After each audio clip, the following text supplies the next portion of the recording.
अस्सलाम वालेकुम। कैसे हैं आप लोग? खैरियत से?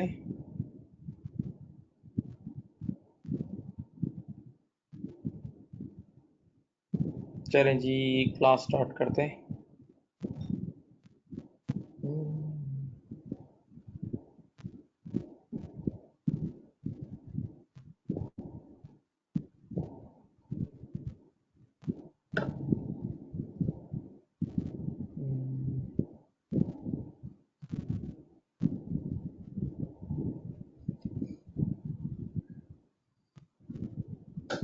अच्छा जी, आज की क्लास का ऑब्जेक्टिव है हमें कुछ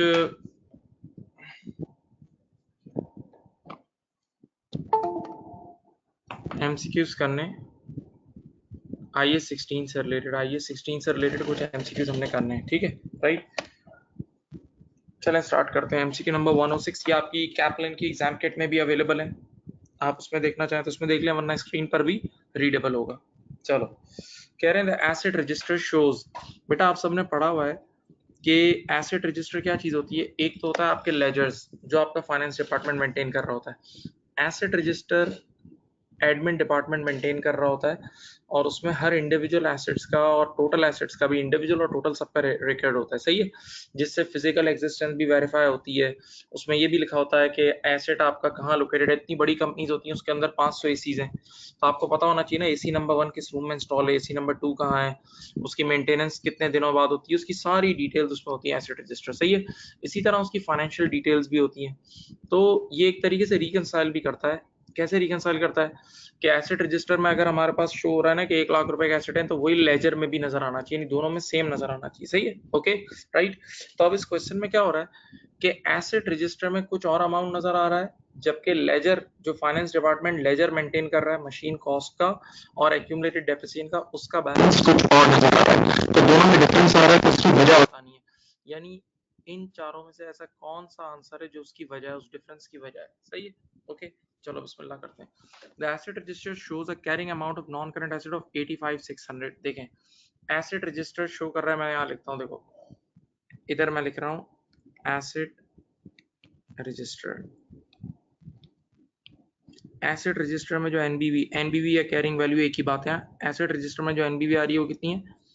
85,600, ओके। जबकि हमारे लेजर में कॉस्ट कितनी है? लेजर में कॉस्ट है 185,000 और एक्यूमुलेटेड डेप्रिसिएशन है 55,000। तो cost is 185, accumulated depreciation is 55, ठीक है। तो यहां से जरा एनबीवी निकाल लेते हैं, यहां से भी एनबीवी निकाल लो, चलो 185 माइनस 55 करो,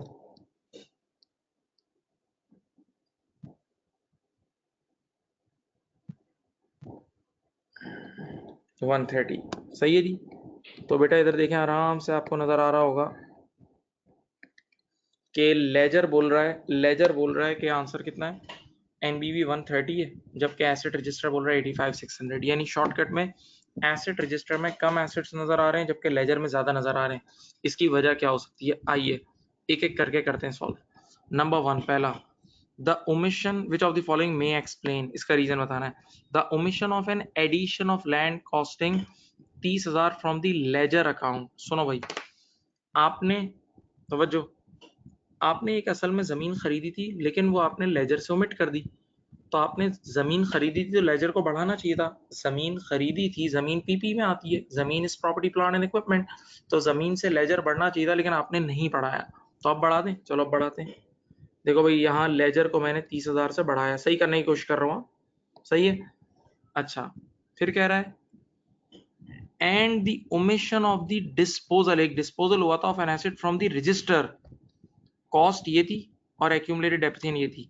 यानी एक एसेट बिका था, डिस्पोज ऑफ हुआ था, और बिकने वाले दिन उसकी कॉस्ट थी 25,600 और एक्यूमुलेटेड डेप्रिसिएशन थी 11,200। तो जरा आप उसकी एनबीवी निकाल लेंगे, बिकने वाले दिन जरा इसकी एनबीवी निकालो, कितनी होगी? 25,600 माइनस 11,200, तो ये बनती है 14,400। यानी जो एसेट बिका उसकी एनबीवी थी बिकने वाले दिन 14,400। तो उसूलन जब एसिड बिकता है तो डिलीट होता है, एसिड जब बिकता है तो डिलीट होता है। ये रजिस्टर से डिलीट करना भूल गए, चलो अब कर देते हैं, रजिस्टर में से डिलीट कर रहा हूं मैं। देखो मैंने रजिस्टर से डिलीट किया रहा, तो डिस्पोजल मैंने यहाँ से 14,400 लेस किया।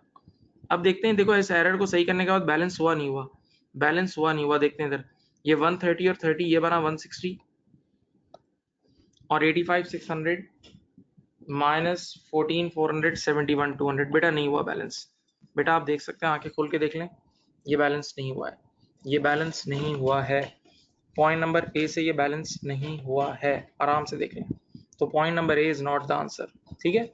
याद रखना, जिस एरर की वजह से बैलेंस हो जाएगा वो इसका आंसर होगा ना, वो इसका आंसर होगा, ठीक है। तो पॉइंट नंबर ए से ये बैलेंस नहीं हुआ है, आराम से देख लो। अब मैं पॉइंट नंबर बी आपको समझा रहा हूँ, मैं क्वेश्चन को ओरिजिनल हाल में दोबारा ला रहा हूँ। चलो ये ओरिजिनल हाल है। अब B, the omission of the revaluation of an asset upward by 16,600 and the depreciation charge of 20,000 from the ledger. ये दोनों चीजें यहां से यहां तक लेजर, ये देखो ये दोनों चीजें लेजर से ओमिट हुई। एक 16,600 की अपवर्ड रिवैल्यूएशन हुई जिससे एसेट बढ़ता है, तो चलो मैं लेजर को बढ़ाता हूँ। देखो लेजर को मैंने बढ़ाया कितने से, 16,600 से, और एक 20,000 रुपए का डेप्रिसिएशन ओमिट हुआ। डेप्रिसिएशन से एसेट कम होता है, तो ये एसेट को कम करना भूल गए, ये 20,000 से लेजर में एसेट को कम करना भूल गए, तो हम कम कर देते हैं, चले सही है। तो एक 16,600 ऐड कर दिए और 20,000 लेस कर दिए। अब देखते हैं क्या आंसर आता है लेजर में।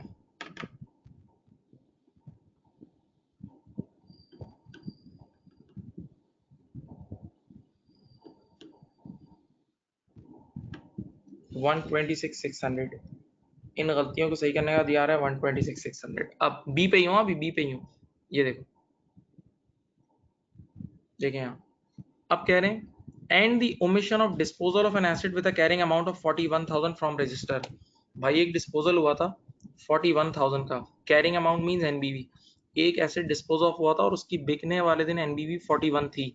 एक एसेट डिस्पोज ऑफ हुआ था और उसकी बिकने वाले दिन एनबीवी 41 थी।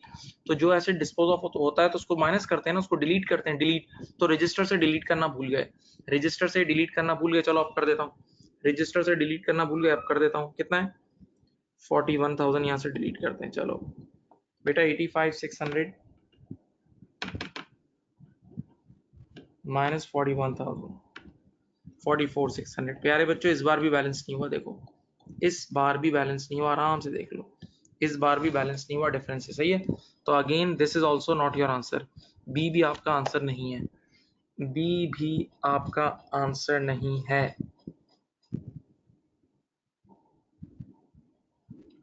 अब सी, फिर देख लो अच्छी तरह, मैं रुक रहा हूँ, सी देखें। मैं क्वेश्चन को अगेन ओरिजिनल फॉर्म में ला रहा हूँ। चलो see, the omission of the disposal of an asset from the ledger. Disposal को ओमिट करा लेजर से, तो भाई ये एनबीवी है ना, ये देखो एनबीवी है, तो डिस्पोजल में हमेशा एग्जिट करते हैं, लेस करते हैं ना, तो ये लेस करना भूल गए। डिस्पोजल को ओमिट करने का मतलब डिलीशन वाली अकाउंटिंग भूल गए, अब डिलीट करो। तो बताओ ये रही उसकी कॉस्ट, जो एसेट बिका उसकी कॉस्ट ये रही, और उसकी एक्यूमुलेटेड डेप्रिसिएशन ये रही। 25,600 और 11,200 का फर्क ले लो, 25,600 माइनस 11,200, तो बिकने वाले दिन एनबीवी थी 14,400, और ये डिस्पोजल को रिकॉर्ड करना भूला, यानी डिस्पोजल की अकाउंटिंग करना भूला। तो हम अब कर लेते हैं, चलो हमने यहाँ से लिखा डिस्पोजल, और डिस्पोजल की एनबीवी है 14,400, सही है। ओके नाउ अब और भी कुछ गलती है, and the omission of an addition, addition का मतलब खरीदना, of land costing 30,000 from register. बेटा हमने एक जमीन खरीदी थी 30,000 की, और वो हम एक जमीन खरीदी थी हमने 30,000 की, और वो हम ऐड करना भूल गए थे एसेट रजिस्टर में। तो अब ऐड कर लेते हैं, अब एसेट रजिस्टर में ऐड कर लेते हैं एडिशन, ये लो।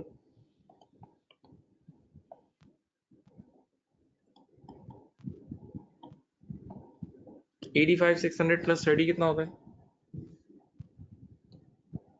एक 15,600 ये आया। चलो यहाँ से ये भी निकाल लेते हैं, 130 माइनस 14, ये भी आया एक 15,600। बेटा इस बार देखो बैलेंस हो गया, this that means C is your answer. देखो ये बैलेंस हो गया, देखो दोनों सेम आ गए, इसका मतलब आपका करेक्ट आंसर सी है। लीजिए जनाब, आपका सी आंसर आ गया, सी आपका आंसर है, खत्म। 106 का आंसर है सी। ठीक है, तो जिस एरर ने इन दोनों को बैलेंस कर दिया वही इसका आंसर है। जिस एरर ने बेटा इन दोनों को बैलेंस कर दिया वही इसका आंसर है।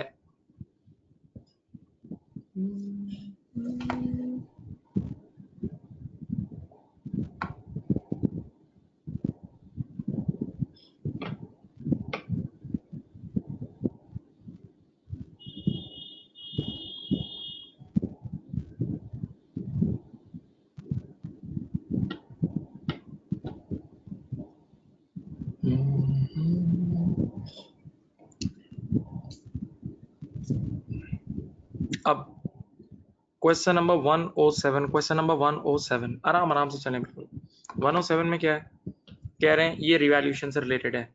Lori bought an asset on 1st January X4 and he has depreciated at 30% using reducing balance method on 1st January X7। ये देखो ठीक 3 साल बाद बेटा एसेट लिया था, खरीदा था, यहाँ 1st January X4 को खरीदा था और 1st January X7 को रिवैल्यू हो रहा है। तो January X4 में और January X7 में पूरे 3 साल का फर्क है, 3 साल देख लो अच्छी तरह। तो पहले इसको देखो, एसेट खरीदोगे, उसकी कॉस्ट लिखोगे, 3 साल तक उसे रिड्यूसिंग बैलेंस मेथड पे डेप्रिशिएट करोगे, 3 सालों तक उसे रिड्यूसिंग बैलेंस मेथड पर डेप्रिशिएट करोगे, फिर उसकी एनबीवी आ जाएगी।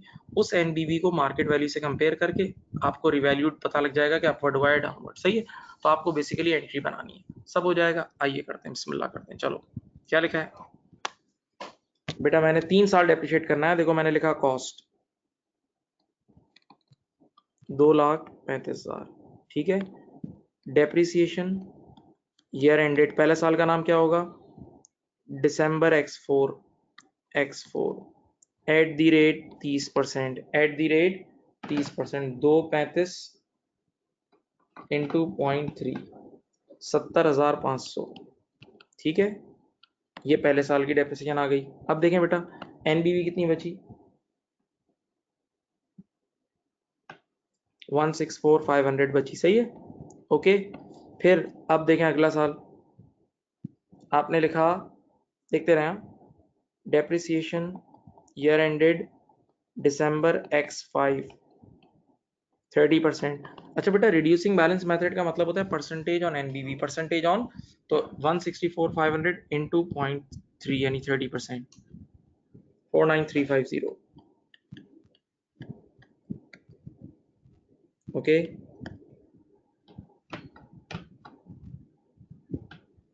115,150। अब 3 साल करना है। अब depreciation year ended December X6 at the rate 30%, 34545, ठीक है। अब ये आ गई एनबीवी यानी carrying value at revaluation date, जिस दिन रिवैल्यूएशन हो रही है उस दिन, ठीक है बेटा। एनबीवी कितनी आ गई,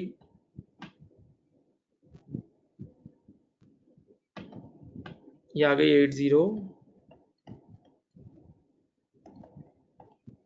80,605 आ गई, सही है। यानी देखो जिस दिन एसेट रिवैल्यू हो रहा है उस दिन की एनबीवी आ गई। देख लें एक मिनट, अब इस एनबीवी को कंपेयर करते हैं किससे, मार्केट वैल्यू से। तो अब देखें, Lori revalued the asset to, revalued by नहीं लिखा, रिवैल्यूड टू लिखा है, तो ये मार्केट वैल्यू गिवन है। देखो $3 लाख मार्केट वैल्यू है, $300,000 is the market value, $300,000 is the market value. चलो आराम से रिवैल्यू करता हूँ। तो देखो मैंने यहाँ लिखा रिवैल्यू टू भी लिख दो या मार्केट वैल्यू लिख दो, 3 लाख। तो एसेट जहां खड़ा था वहां से कितना ऊपर गया बताओ, एसेट खड़ा था 80,605 और यहां से 3 लाख पे आ गया। देखें कितने से ऊपर गया, 219,395। इसको बोलते हैं रिवैल्यूड बाय, खत्म, ठीक है भाई। अब यहाँ आपको एक डबल एंट्री उसने बोला बनानी है, देखो डबल एंट्री बनानी है। रिवैल्यूएशन हुई है इसकी, इस रिवैल्यूएशन की डबल एंट्री बनानी है। मेरे प्यारे बच्चों, आप लोगों ने इसकी क्लासेस भी ली हैं और आपको पता है, जब कभी भी सुकून से सुने, डेप्रिशिएटिंग एसेट रिवैल्यू होता है तो उसको रिवैल्यू करने के 3 कदम होते हैं, 3 स्टेप्स होते हैं। जब भी कभी डेप्रिशिएटिंग एसेट रिवैल्यू होता है तो उसके 3 कदम होते हैं।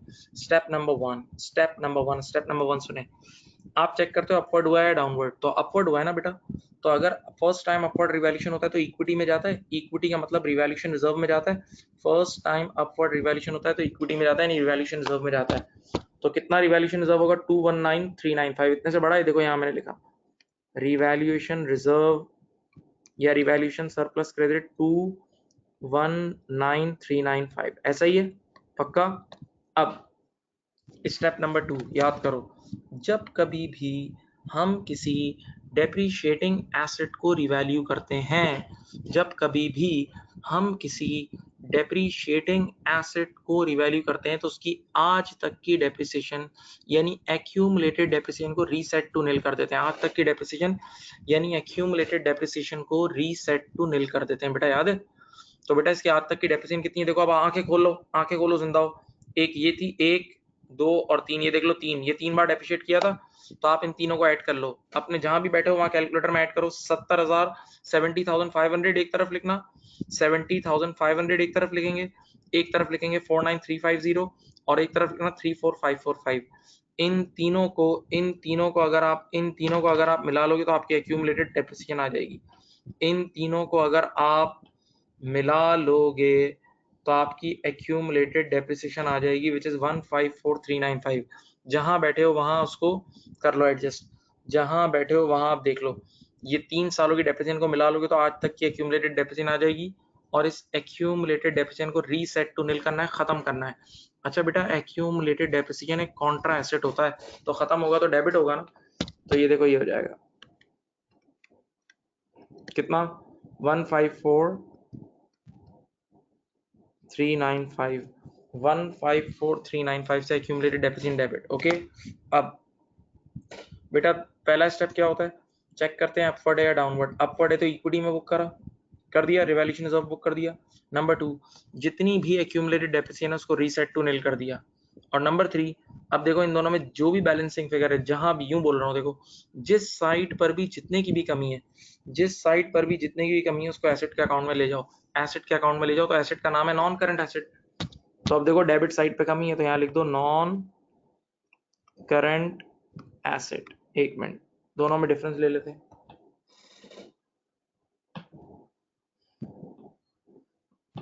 $65,000 सही है। तो बेटा this is the double entry, this is the double entry of this revaluation thing. Okay, इस रिवैल्यूएशन की डबल एंट्री ये रही, इस रिवैल्यूएशन की डबल एंट्री ये रही।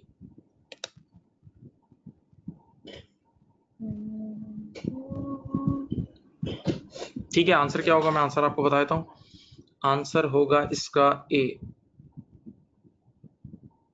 ठीक है, 15। अच्छा, रिवैल्यूएशन रिजर्व को रिवैल्यूएशन सरप्लस भी बोलते हैं, याद रखना। हमारे कोर्स में ज्यादा नाम रिवैल्यूएशन सरप्लस का आता है, ये याद रखना। रिवैल्यूएशन रिजर्व को रिवैल्यूएशन सरप्लस भी यूज कर सकते हो आप।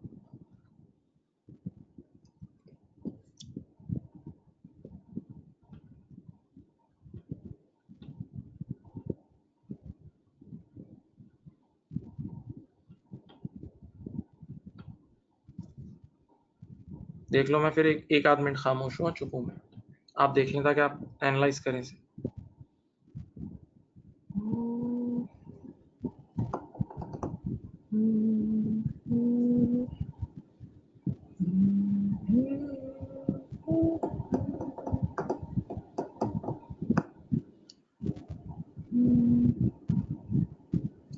अच्छा, अ non current asset register is, a non current asset register is, बेटा ये थ्योरी आप लोगों को पढ़ाई गई थी, ये उसी थ्योरी से रिलेटेड है, सुनो। An alternative name for non current asset ledger account, नहीं नहीं नहीं, ऐसा नहीं बोल सकते बेटा। रजिस्टर बहुत तफसीली चीज होती है, उसमें पता नहीं क्या क्या होता है, मेंटेनेंस की डेट, ये डेट, इसकी लाइफ क्या है, किस मेथड से डेप्रिशिएट हो रहा है, कब खरीदा था, सप्लायर का नाम, इसकी वारंटी का नंबर क्या है, कभी वारंटी क्लेम हुआ नहीं, वो बहुत सारी चीजें। तो लेजर, और इसको ये नहीं कह सकते कि alternate name of ledger account है, नहीं, ये तो गलत बात है, मुनासिब नहीं है। अच्छा याद रखना, जब बेटा थ्योरी का एमसीक्यू होता है ना तो हम मोस्ट अप्रोप्रिएट की तरफ जाते हैं। Okay, now a list of physical non current asset rather, ना ना नहीं बेटा, इसमें फाइनेंशियल कॉस्ट होती है। अभी ऊपर सवाल तो किया आपने, इसमें मॉनेटरी नंबर्स भी होते हैं, तो ये बात भी गलत है, बी भी गलत है। A schedule of planned maintenance of non-current asset for use by the plant engineer. नहीं, कह रहा है सिर्फ प्लांट इंजीनियर के काम आएगा ताकि मेंटेनेंस वगैरह, नहीं सिर्फ ये काम नहीं है बेटा, ये तो एडमिन डिपार्टमेंट मेंटेन कर रहा होता है, ऐसा कुछ नहीं है। अब 3 गलत हो गए तो ऑब्वियस सी बात है D, a schedule of the cost and other information about each, हर एक इंडिविजुअल नॉन करंट एसेट के बारे में इन्फॉर्मेशन होती है, this is the most appropriate answer. तो 108 the answer is D, 108 answer is D. Okay,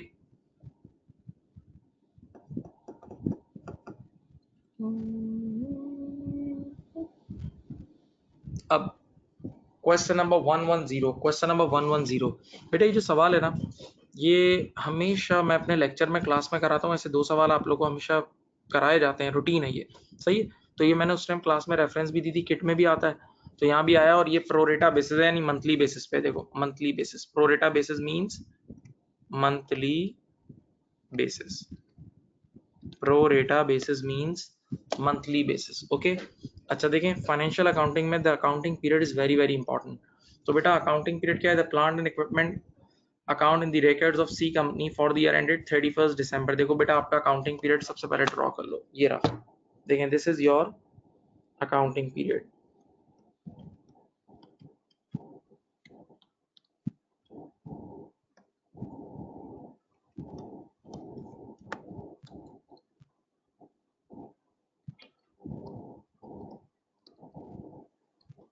ठीक है, अब बेटा कह रहे हैं ओपनिंग बैलेंस भी है 1 जुलाई को कुछ, ये कैश का मतलब कैश एडिशन है, इसका मतलब होता है कैश एडिशन, ये आपने पैसे देके नए एसेट खरीदे हैं, ये डिस्पोजल हुआ है, और ये डेट याद रखना 30 सितंबर को हुआ है, और ये कैरेट फॉरवर्ड है।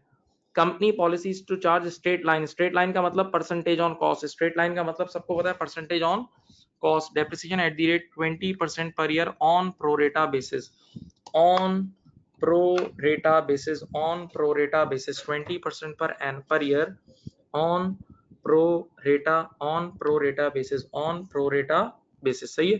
Pro rata basis mean monthly basis, सही है जी। अब मैं एक बात बोलूं, सिर्फ आपकी याद दहानी के लिए, आप लोगों ने अभी अभी रिसेंटली सबने पढ़ा हुआ है, अगर यहाँ ईयरली बेसिस लिखा होता, प्यारे बच्चों, अगर यहाँ ईयरली बेसिस लिखा हुआ होता तो हम डायरेक्ट क्लोजिंग बैलेंस को उठा के डेप्रिशिएट कर देते। अगर यहाँ ईयरली बेसिस लिखा होता तो डायरेक्ट क्लोजिंग बैलेंस जो है ना 9,24,000 वही डेप्रिशिएट कर देते, उस पर 20% लगा देते। लेकिन बेसिस कौन सा है बेटा? मंथली बेसिस है, तो अब यहाँ मंथ्स काउंट करने होंगे, ठीक है। अब तरीका कार क्या है, देखें, थोड़ी देर के लिए इस एडिशन को भूल जाएं, जो एडिशन लिखा है ना इसको भूल जाएं, छोड़ दें, लीव इट, ये कुछ भी नहीं है। सिर्फ चेक करो ओपनिंग बैलेंस कितना है, 960। यहाँ देखें, इधर मैं लिख रहा हूँ, ओपनिंग बैलेंस है आपके पास 9,60,000, ठीक है, यानी ईयर के स्टार्टिंग में टोटल मशीन की कॉस्ट थी 960। अच्छा, इस 9 एडिशन को भूल जाओ, एडिशन कुछ है ही नहीं, इस 960 में से कुछ मशीन इस साल डिस्पोज ऑफ हुई है, देखें, इस 9,60,000 में से कुछ इस साल डिस्पोज ऑफ हुई हैं, तो जो डिस्पोज ऑफ हुई है उनको अलग कर दो, उनको अलग कर दो। 9,60,000 की टोटल मशीन थी ईयर के स्टार्टिंग में, इस 9,60,000 में से 84,000 की बिक गई, तो जो बिक गई उनको हटा दो। तो अगर उनको आप हटा दोगे तो रिमेनिंग वो मशीन रह जाएंगी जो पूरा साल यूज हुई। 9,60,000 में से वो मशीनें हटा दोगे जो इस साल बिक गई हैं, तो रिमेनिंग वो मशीनें रह जाएंगी जो पूरा पूरा पूरा साल यूज हुई हैं। तो देखें, देखिए, एक मिनट मैं 2 एरो बनाता हूँ, इधर देखो, ये 84,000 मैंने अलग कर लिया, ये तो डिस्पोज हुआ है, सही है। तो बाकी जो मशीनरीज होंगी ना, 960 में से 84 निकालो, 960 में से 84 निकालो, 876, ये वो अमाउंट है मशीन का जो पूरा साल यूज हुआ है, फुल ईयर। तो 876,000 पूरा साल यूज हुआ है। मेरे प्यारे बच्चों, पॉलिसी मंथली बेसिस है, तो जो चीज पूरा साल यूज हुई होगी उसको फुल डेप्रिशिएट करेंगे। तो लो भाई, इसको 20% अप्लाई करो, ये तो फुल हो जाएगी, ये तो 20% की फुल डेप्रिशिएट हो जाएगी। 876 इंटू 0.2, 175,200, 175,200 एक डेप्रिसिएशन आ गई। 876,000 की मशीनरी तो पूरा साल यूज हुई है, ठीक है। अब भाई, जो डिस्पोज ऑफ होने वाली मशीनरीज है, तवज्जो, जो मशीन इस साल डिस्पोज ऑफ हुई है, तो मंथली बेसिस की पॉलिसी है, तो मंथली बेसिस में क्या होता है, ईयर ऑफ परचेज और ईयर ऑफ डिस्पोजल में आप जितने महीने यूज करते हो उतने ही महीने डेप्रिशिएट करते हो। तो अब बताओ, डिस्पोजल वाली मशीन कब डिस्पोज ऑफ हुई है? 30 सितंबर। इधर देखो, डिस्पोजल वाली मशीन कब डिस्पोज ऑफ हुई है, यहाँ हुई है 30 सितंबर, देख लो डेट x6, इसका मतलब इस साल कुछ महीने यूज हुई होगी ना, तो 1 जनवरी से लेके 30 सितंबर देख लो, 9 महीने, तो इस साल 9 महीने यूज हुई होगी ना, इस साल ये 9 मंथ्स यूज हुई होगी ना। डिस्पोज ऑफ होने वाली मशीन ईयर ऑफ डिस्पोजल में, यानी जिस साल बिकी है उस साल 9 महीने यूज हुई होगी ना, तो जब 9 महीने यूज हुई होगी तो 9 महीने डेप्रिशिएट करेंगे। कैसे करेंगे? देखो 84,000 into 20% into 9/12, 84,000 into 20% into 9/12,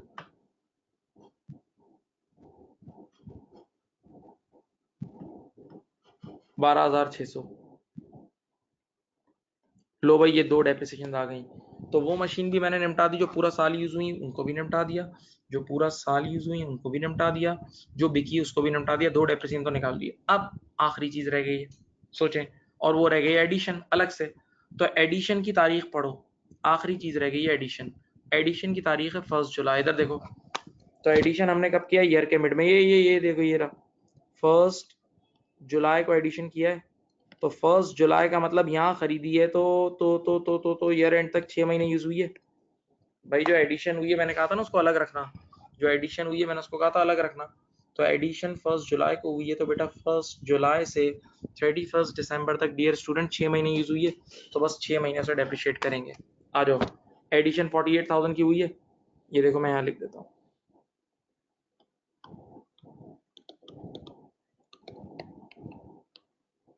into 20% into 6/12, लो भाई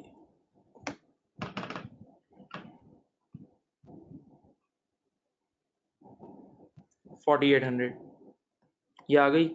भाई ये तीनों एक्सपेंसेस आपने निकाल लिए हैं, जो पूरा साल यूज हुई उनका भी निकाल लिया, जो इस साल डिस्पोज ऑफ हुई उसका भी निकाल लिया, और जो खरीदी उसका भी निकाल लिया। तीनों एक्सपेंसेस को ऐड कर लो तो आपका फॉर द ईयर डेप्रिसिएशन आ जाएगा।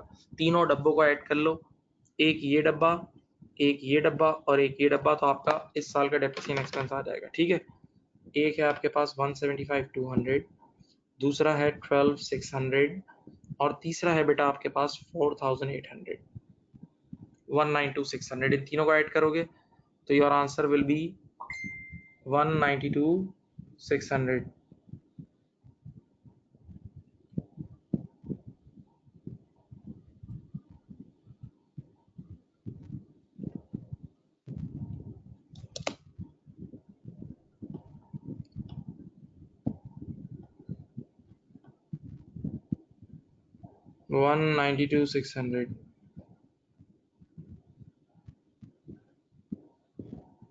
ठीक है,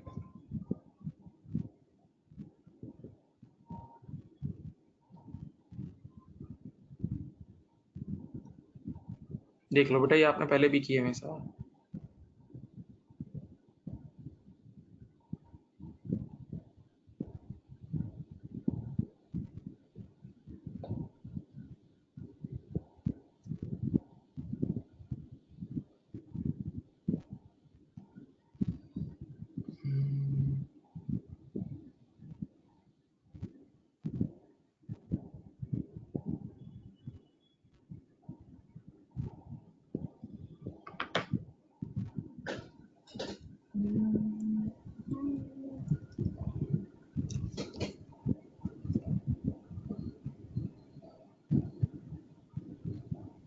चले, अच्छा बेटा ये वो सवाल है, आपको पता है IS-16 इनिशियल रिकग्निशन आप लोगों को पढ़ाया था।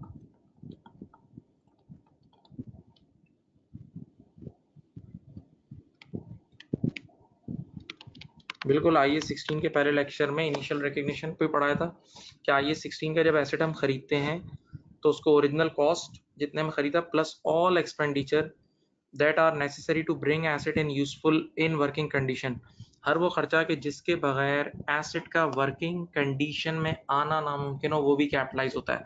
हर वो खर्चा कि जिसके बगैर एसेट का वर्किंग कंडीशन में आना नामुमकिन हो, प्यारे बच्चों, वो भी कैपिटलाइज होता है, याद है? ठीक है, लेकिन एक बार एसेट वर्किंग कंडीशन में आ गया उसके बाद जो खर्चे होते हैं रूटीन, वो रेवेन्यू एक्सपेंडिचर्स हैं। इसी तरह बेटा रेवेन्यू एक्सपेंडिचर की एक और पहचान बता दी, जो रूटीन होते हैं, रिकरिंग नेचर के होते हैं। सही है, याद है? ओके, अब सुनो, कॉस्ट ऑफ प्लांट बिल्कुल on 1 January X7 Z company purchase a plant, एक प्लांट खरीदा। सही है, कितने का? 48,000। हाँ भाई, ये कॉस्ट ऑफ द एसेट क्या में आएगा? इतने का। डिलीवरी टू फैक्ट्री बेटा बिल्कुल ऐड होगा, क्योंकि जब तक डिलीवरी कॉस्ट, याद करो मैंने कहा था ट्रांसपोर्ट कॉस्ट भी नाम रखा था। अगर फॉरेन कंट्री से मंगा रहे हो तो इसका नाम होता है शिपिंग कॉस्ट या फ्रेट चार्जेस। तो ये इसके बगैर एसेट आपके ऑफिस तक पहुंच ही नहीं सकता, तो ये कैपिटलाइज होगा।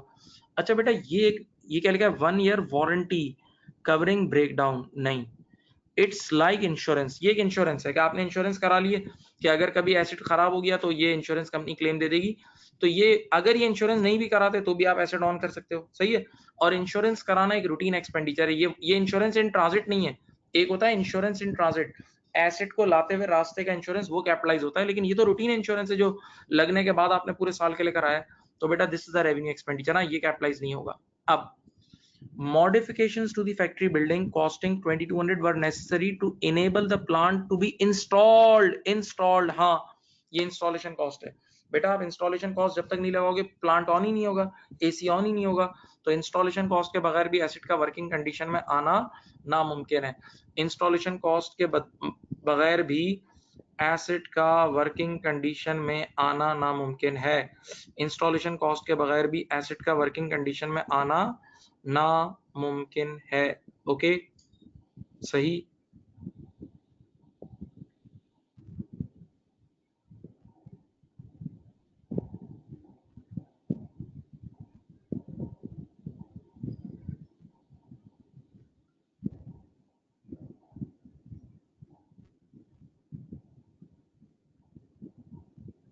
ठीक है जी, तो अब इन सबको ऐड कर लो, देखो क्या क्या ऐड होगा।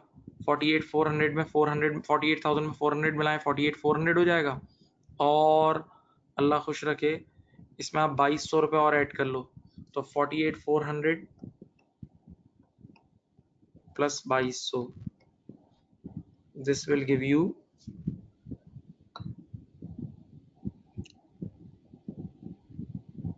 50,600,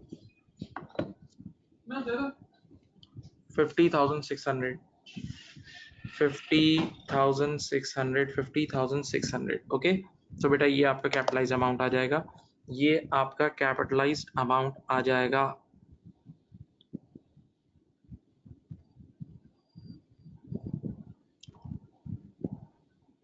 ठीक है, देख लो एक नजर।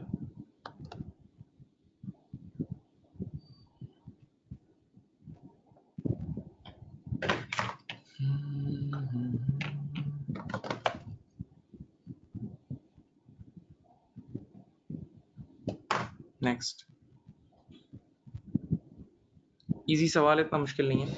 अ non current asset was purchase at the beginning of year 1 for 2400 का लिया and depreciated by 20% per annum using reducing balance method. Reducing balance से डेप्रिशिएट कर रहे हैं at the beginning of year 4। तवज्जो, यानी ईयर 4 में हमने यूज नहीं किया, ईयर 4 में यूज नहीं किया, ईयर 4 के पहले ही दिन समझ लो। तो बस 3 साल डेप्रिशिएट होगा। जब खरीदा पहले साल यूज करा, दूसरे साल, तीसरे साल, लेकिन चौथे साल के पहले ही दिन समझ लो बेच दिया, तो चौथे साल यूज ही नहीं किया। और आपको पता है जब कोई पॉलिसी नहीं होती तो बेटा मंथली बेसिस की पॉलिसी अज्यूम की जाती है। जब कोई पॉलिसी ना लिखी हो तो मंथली बेसिस की पॉलिसी अज्यूम की जाती है। ओके, तो बस सिंपल क्या करना है, खरीदो और 3 साल तक इसको डेप्रिशिएट करो रिड्यूसिंग बैलेंस मेथड पे, और फिर इसकी बेचा कितने का, 1200 का, तो गेन और लॉस निकालना है। आइए निकल आएगा, ये इतना बड़ा काम नहीं है ये।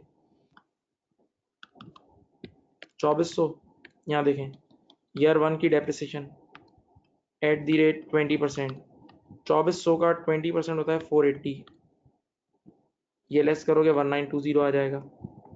फिर आपको ईयर 2 की डेप्रिसिएशन निकालनी है, वो एट द रेट 20%, 1920 का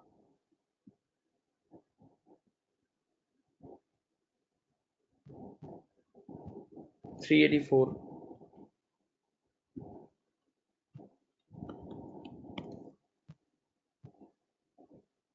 ये आ जाएगा 1536। फिर आप ईयर 3 की डेप्रिसिएशन निकालेंगे एट द रेट 20%,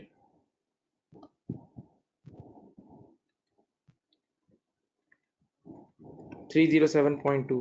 बेटा अब बताएं एनबीवी एट डिस्पोजल डेट। बेटा डिस्पोजल वाले दिन की एनबीवी आ गई,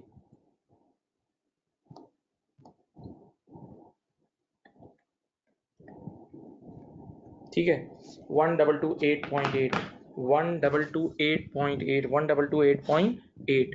और बेटा बिका कितने में, 1200 में। देखो बेटा बिकने वाले दिन एनबीवी 1228.8 है, और बताओ सोल्ड फॉर कितना है, 1200। आपने यहाँ लिखा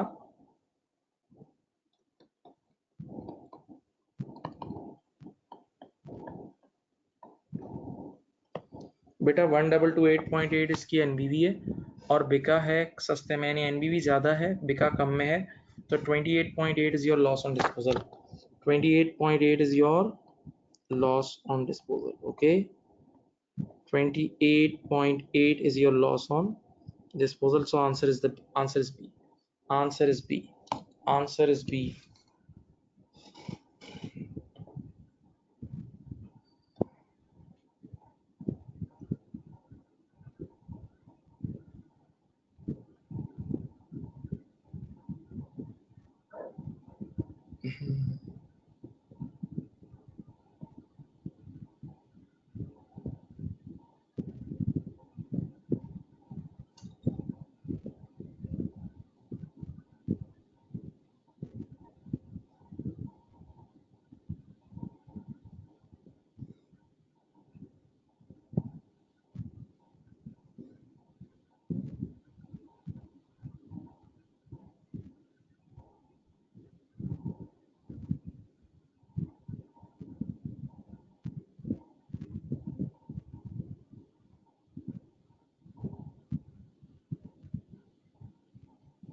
Now next, a business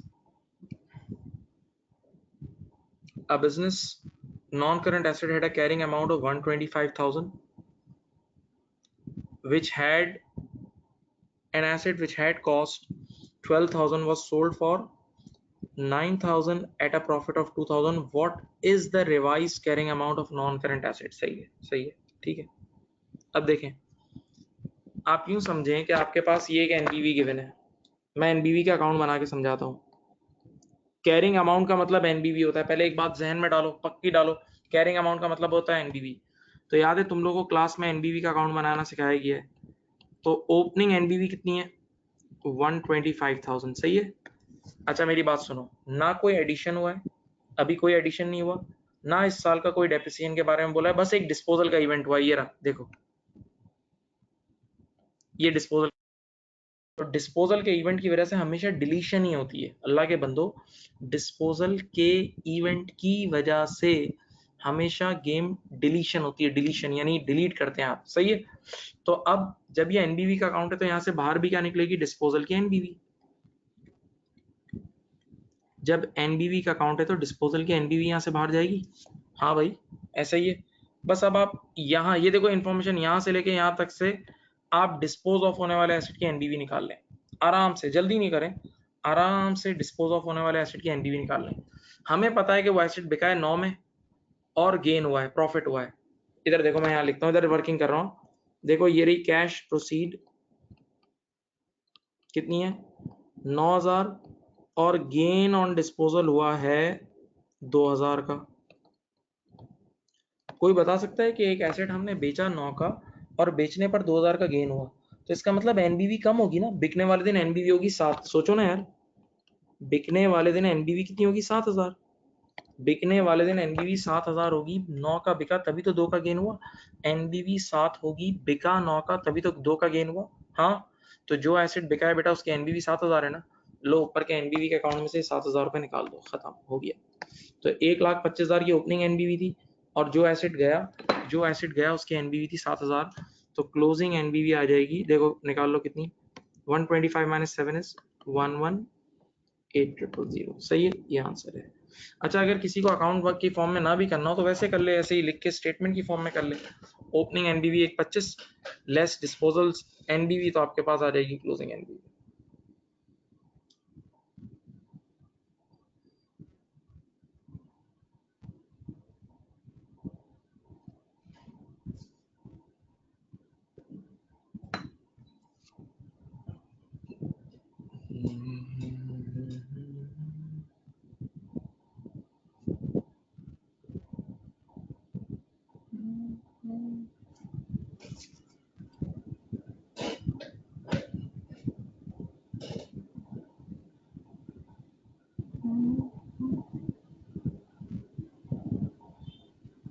देख लो. हाँ मैं एक आध मिनट रुक रहा हूँ.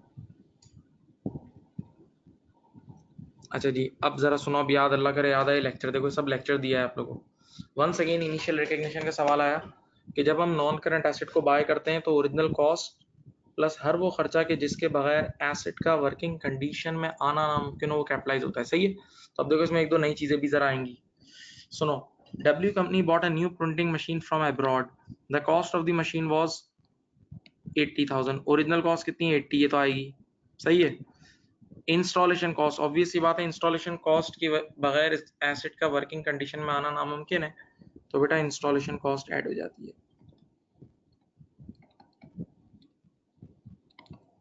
अच्छा साहब, अब यहाँ रुकें, ये बड़ा तफसील से पढ़ाया गया है।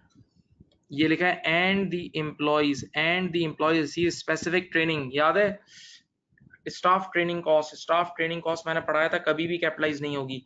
स्टाफ ट्रेनिंग कॉस्ट कितनी लगी है? 2000 की, ये कैपिटलाइज नहीं होगी। उसकी वजह, स्टाफ से मिलने वाला इकोनॉमिक बेनिफिट हमारे कंट्रोल में नहीं होता। हमारे उसका जो फायदा है वो हमारे कंट्रोल में नहीं है, वो कभी भी छोड़ के जा सकते हैं। याद है बताया था। तो स्टाफ ट्रेनिंग कॉस्ट कैपिटलाइज नहीं होगी, यानी कॉस्ट के पैकेट में ऐड नहीं होगी। क्यों? क्योंकि वो कंट्रोलेबिलिटी की डेफिनेशन को फीड नहीं कर रही।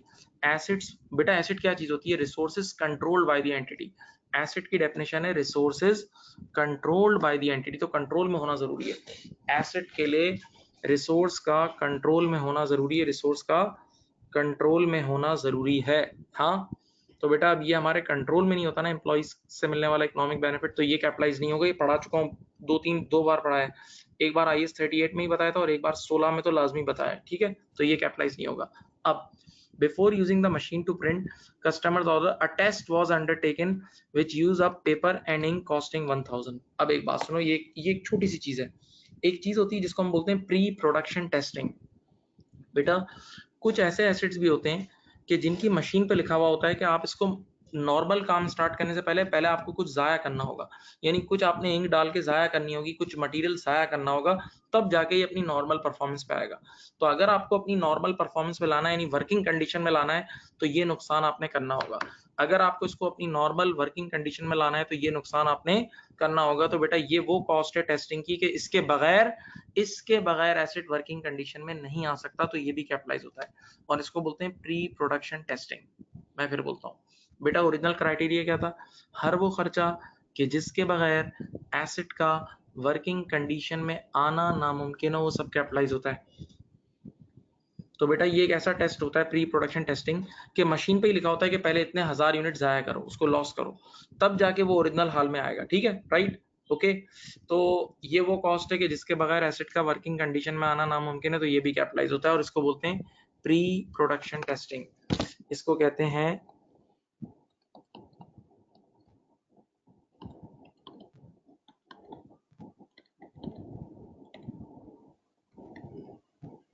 कितना बना? ठीक है बेटा, ये आपकी कॉस्ट ऑफ द एसेट आ गई, ये कॉस्ट ऑफ एसेट आ गया आपका 86,000। सही है, तो 86,000 इज योर आंसर। अच्छा, इसका मतलब ये हुआ कि आपने सिर्फ इस पूरे पार्ट में क्या कैपिटलाइज नहीं करा? आपने स्टाफ ट्रेनिंग कॉस्ट को कैपिटलाइज नहीं किया है।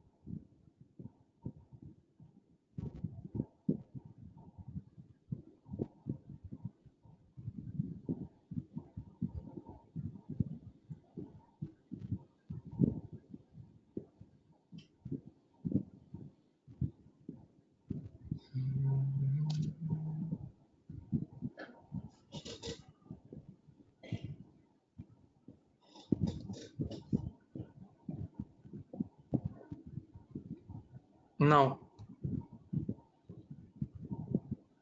Question number 115, okay. नाउ क्या कह रहे हैं? A non current asset was disposed of for 2200, बेचा इतने का, during the last accounting year. It had been purchase exactly 3 years earlier, 3 साल पहले लिया था, फॉर 5000। बेटा ये इसकी कॉस्ट है, इतने में लिया था। इसकी एक्सपेक्टेड रेसिडुअल वैल्यू ये थी। अच्छा अब जरा होश में रहना है, बड़ा डॉज आने का, अब डॉज आने वाला है। And had been depreciated on the reducing balance method. आके और कान खोल लो बेटा, रिड्यूसिंग बैलेंस मेथड में रेजिडुअल वैल्यू का कोई काम नहीं होता, इररेलेवेंट है। ये 500 रुपए की रेजिडुअल वैल्यू इररेलेवेंट है। हाँ, स्ट्रेट लाइन मेथड में काम होता है, रिड्यूसिंग बैलेंस मेथड में तो हम डेप्रिशिएट कर करके पहुंचते ही रेजिडुअल वैल्यू तक है। सही है, तो रेजिडुअल वैल्यू यूज नहीं होती है रिड्यूसिंग बैलेंस मेथड में। रेसिडुअल वैल्यू यूज नहीं होती क्योंकि हमें इक्वली डिवाइड थोड़ी करना है, इसमें एक रेट गिवन है तो बस कॉस्ट पे अप्लाई होगा इनिशियली। ठीक है, रेजिडुअल वैल्यू का कोई यूज नहीं है रिड्यूसिंग बैलेंस मेथड में, भूलना नहीं। तो बस आपने 3 साल यूज करके बेच दिया, तो बस कॉस्ट लिखो, 3 साल तक उसे डेप्रिशिएट करो रिड्यूसिंग बैलेंस पे, तो एनबीवी आ जाएगी, और उसको कैश प्रोसीड से कंपेयर कर लो तो आपका गेन और लॉस आ जाएगा। सही है, तो मुश्किल नहीं, चलो कर लेते हैं।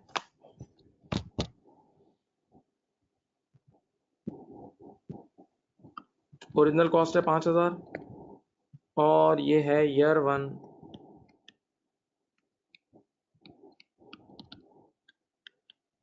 1000, ईयर 2 निकालू,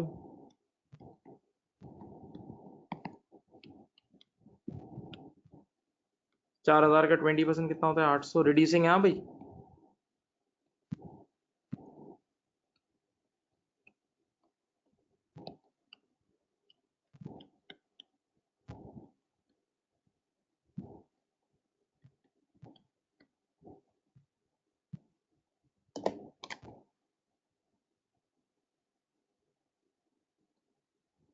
थर्टी 200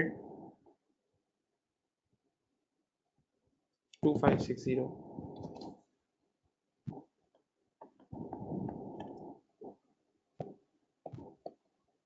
ठीक है बेटा। बिकने वाले दिन एनबीवी ये रही, और बिका कितने में 2200 में,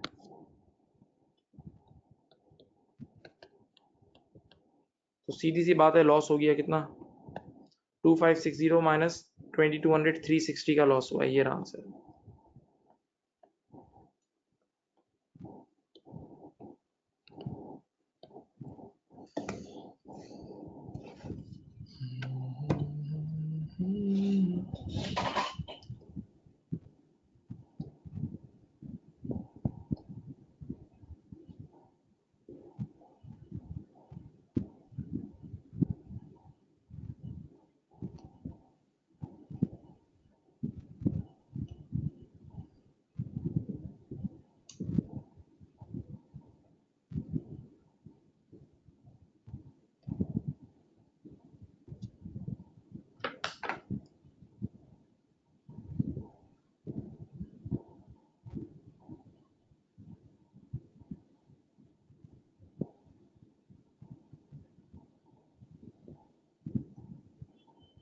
ठीक है जी, now next a very very easy question.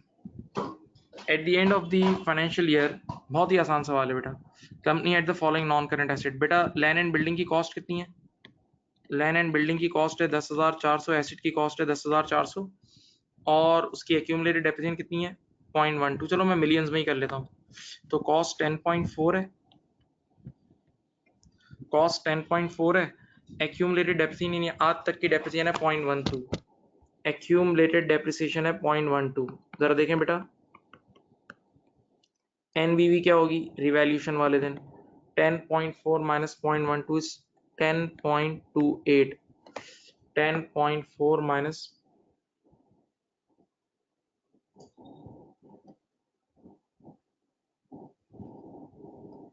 10.28 एनबीवी आ गई। अब बताओ मार्केट वैल्यू, अब ये रिवैल्यू होके कितने पे आ रहा है 15 मिलियन, रिवैल्यू टू यानी इसकी मार्केट वैल्यू है 15, तो सीधी सी बात है ये कितने से ऊपर गया 4.72 से, यहां मैंने लिख दिया रिवैल्यूड बाय 4.72, इतने से ऊपर गया। तो भाई सीधी सी बात है, आंखें खोल के देख लो, अपवर्ड रिवैल्यूएशन ही है, डाउनवर्ड अपवर्ड हुई है, नजर आ रही है 10.28 से 15 पे गया है, तो जितने अमाउंट से अपवर्ड रिवैल्यू होता है उतने से रिवैल्यूएशन रिजर्व या रिवैल्यूएशन सरप्लस क्रिएट होता है, जितने अमाउंट से ये अपवर्ड रिवैल्यू होता है उतने का रिवैल्यूएशन रिजर्व या रिवैल्यूएशन सरप्लस क्रिएट होता है। तो हाँ भाई ये देखो what will be the value of revaluation surplus if revaluation is accounted for, तो ये आंसर आ रहा है 4.72 मिलियन। अगर मिलियन में आंसर देना है तो 4.72 मिलियन है, यहाँ लिख देते हैं हाँ मिलियन, ठीक है दैट्स इट, ये रहा।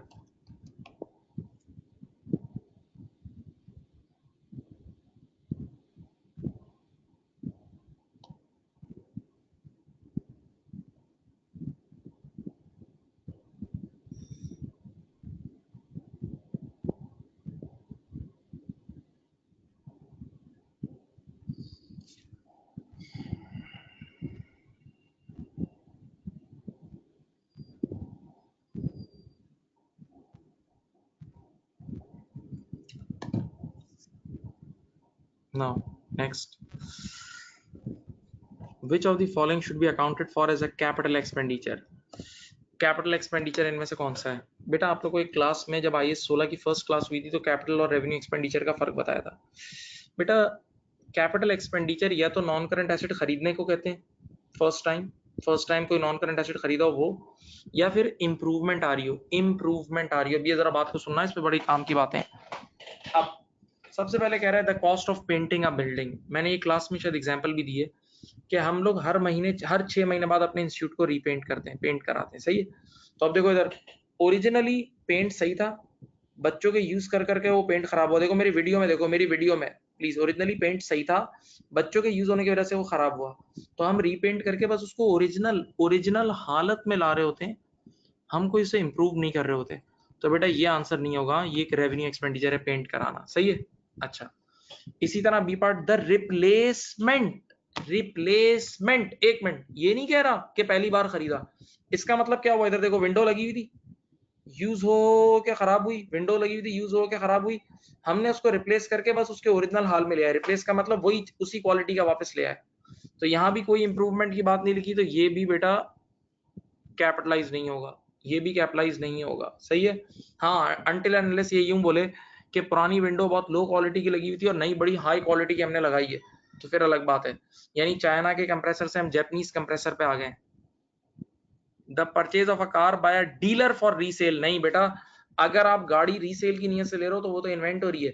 गाड़ी रीसेल की नियत से ले रहे हो, रीसेल की नियत से जो भी एसेट लेते हो वो इन्वेंटरी होती है, और इन्वेंटरी खरीदते वक्त आप परचेज डेबिट करते हो विच इज एक्सपेंस, तो ये भी नहीं है। जब ये तीन नहीं है तो ये इसका आंसर है। देखो ये इसका आंसर है, मैं बताता हूँ क्या है। Legal fees incurred on the purchase of a building. बेटा आपको क्राइटेरिया याद है, हर वो खर्चा कि जिसके बगैर एसेट का वर्किंग कंडीशन में आना नामुमकिन हो, यानी एसेट का हम तक पहुंचना नामुमकिन हो, यानी एसेट का खरीदा जाना नामुमकिन हो, वो सब कैपिटलाइज होता है ना। हाँ, तो लीगल फीस जब तक आप नहीं दोगे, आप एसेट खरीद ही नहीं सकते। कई कुछ एसेट्स ऐसे होते हैं कि जिनकी हमें लीगल फीस देनी होती है, या कई बार कुछ एसेट्स ऐसे होते हैं, सुनना, जो एयरपोर्ट से आ रहे होते हैं तो रास्ते में आपको लीगल फीस दे के छुड़वाना होता है, ठीक है, वरना नहीं, वरना आपके घर तक ही नहीं पहुंच सकता। तो ये कैपिटलाइज हो जाएगा, ये कैपिटलाइज हो जाएगा।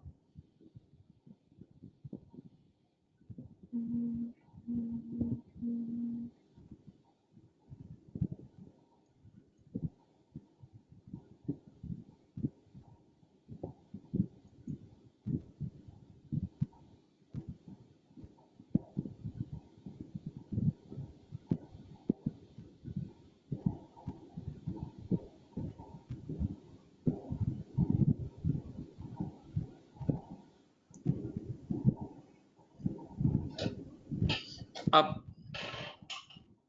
118 प्लीज। अब जरा पॉलिसी का इसमें कमाल होगा, देखें, आपको आराम से देखना है कि पॉलिसी ईयरली है या मंथली है, ईयरली है या मंथली है, सही है। F company purchase a car for 12,000, ये कॉस्ट है बेटा, ठीक है। कब खरीदा है? 1 अप्रैल X1। शॉर्टकट में अगर बात करूं तो 2001 में, X1 में खरीदा, 2001 में खरीदा, सही है। which has been depreciated at 20% each year, straight line का मतलब on cost, percentage on cost होगा, ठीक है। assuming no residual value, F company's policy is to charge a full year depreciation in the year of purchase and no depreciation in the year of sale, that means yearly basis। तो जिस साल आपने खरीदा है उस साल, जब भी खरीदा हो, जिस साल आपने खरीदा है उस साल, जिस महीने भी खरीदा हो उस साल फुल डेप्रिशिएट करेंगे, और ईयर ऑफ डिस्पोजल में नहीं करेंगे। तो 2001 में आपने खरीदा, ये देखो 2001 में खरीदा है ना, तो 2001 में बेटा फुल डेप्रिसिएशन होगी, लेकिन बिकने वाले साल में नहीं होगी। The car was traded in, सीधी बात है, ट्रेडेड इन का मतलब एक्सचेंज। तो आप लोग सबको मैंने इस तरह पढ़ा है, एक्सचेंज का मतलब पुराने एसेट का बेचा जाना और नए एसेट का खरीदे जाना। हम यहाँ पुराने एसेट की बात कर रहे हैं, तो पुराना एसेट बिका है, पुराना एसेट बिका है X4 में, पुराना एसेट बिका है X4 में, याद रखना। कितने का बिका है? 5,000 का, सही है जी। तो अब देखो यूं सोचो, एक मिनट, ये देखें, मैं साल आपके सामने ड्रॉ करता हूँ, ये 1 2 3 4, ये है 1 जनवरी X1, सब देखो यहाँ, टू दिसंबर X1,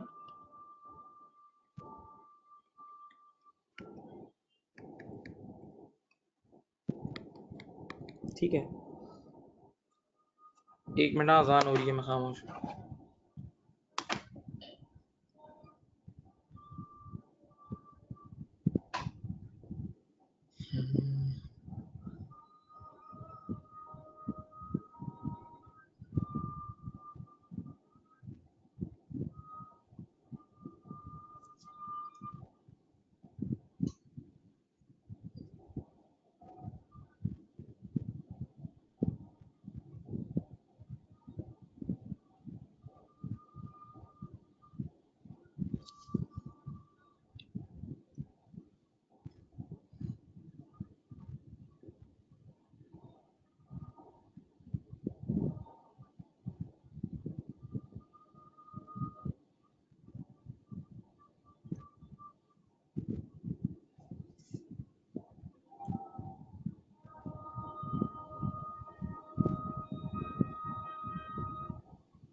अजान हो रही है, मैं खामोश हूँ।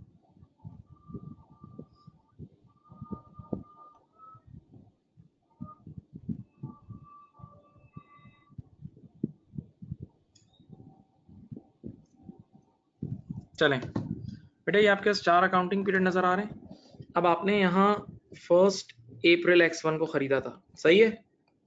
तो ये वाला साल आपका ईयर ऑफ परचेज है, यहाँ फुल डेप्रिशिएट करना। देखो ये वाला साल ईयर ऑफ परचेज है, पहला X1 यहाँ भी यूज हुआ, यहाँ भी यूज हुआ, लेकिन यहाँ बेटा X4 में आपने बेचा है, अगस्त X4 में बेचा है, यहाँ आपने सोल्ड बेच दिया। तो जिस साल बेच रहे हो उस साल बिल्कुल डेप्रिशिएट नहीं करना, जिस साल बेच रहे हो उस साल बिल्कुल डेप्रिशिएट नहीं करना। तो देखो अब आप राइट टिक गिन लो, 3 बार राइट टिक लगाएं तो 3 साल फुल डेप्रिशिएट करना और चौथे साल बिल्कुल भी नहीं करना, ठीक है। और मेथड स्ट्रेट लाइन है, रिड्यूसिंग नहीं है। आओ बेटा समझाता हूँ। ये देखें, कॉस्ट है 12,000, यहाँ मैंने लिखा दिसंबर X1, दिसंबर X2 अगला साल और दिसंबर X3 तीसरा साल। हर साल 20% ऑन कॉस्ट है। 20% ऑन कॉस्ट है, 20% ऑन कॉस्ट है। तो देख लो भाई 12,000 का 20% 2400 पहले साल, और स्ट्रेट लाइन मेथड में हर साल सेम होता है, हर साल सेम होता है। तो अगले साल भी 2400, इसके अगले साल भी 2400। बताओ एनबीवी कितनी आई? 12,000 में से आप लेस कर लो,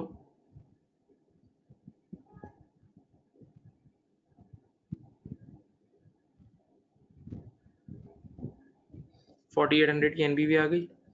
ये बिकने वाले दिन की एनबीवी है, और ये एक्सचेंज में बिका कितने में? 5,000 में। इसकी ट्रेड इन वैल्यू आई है, यानी बिका है ये 200 रुपए का गेन आ गया।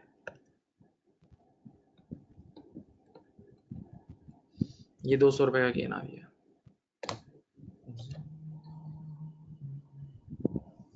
200 रुपए का गेन ऑन डिस्पोजल आ गया, यानी profit on disposal. Answer is D, gain on disposal, और you can say profit on disposal, that's why the answer is D.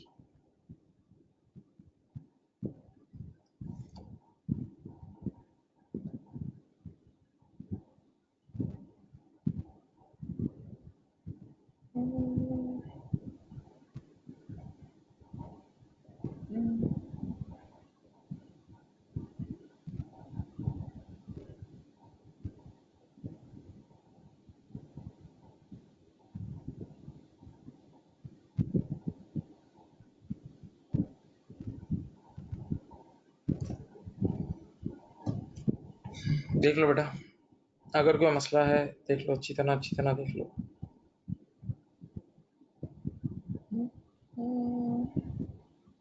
चलो क्वेश्चन नंबर 119, बहुत ही रूटीन सवाल है और ये क्लास में ऐसे सवाल कराए जाते हैं, बड़ा अच्छा सवाल है बेटा। साफ लफ्जों में बात करूं, 2 अकाउंट बनाने, एक मशीन कॉस्ट और एक एक्यूमुलेटेड डेप्रिसिएशन। सिंपल लफ्जों में बात कर रहा हूँ, एक मशीन कॉस्ट और एक एक्यूमुलेटेड डेप्रिसिएशन, सही है।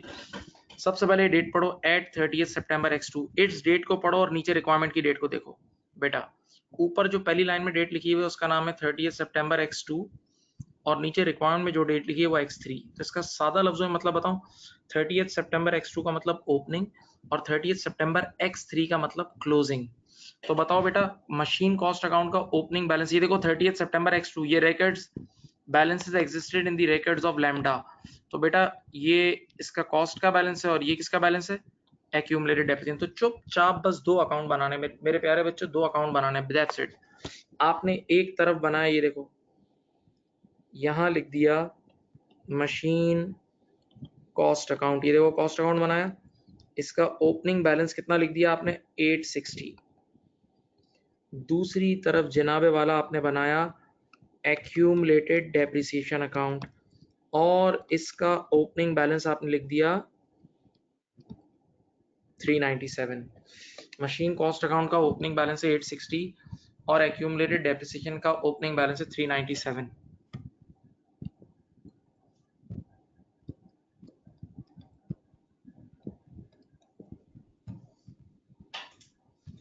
सही।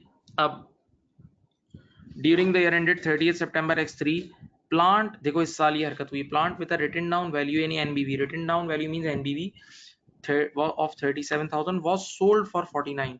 एक प्लांट था जिसकी बिकने वाले दिन एनबीवी 37 थी, सुकून से सुने, वो बिका 49 में। तो मुझे भी नजर आ रहा है गेन ऑन डिस्पोजल हुआ, लेकिन गेन ऑन डिस्पोजल मांगा नहीं है, तो मैं अभी इस पे इतना जोर नहीं दे रहा।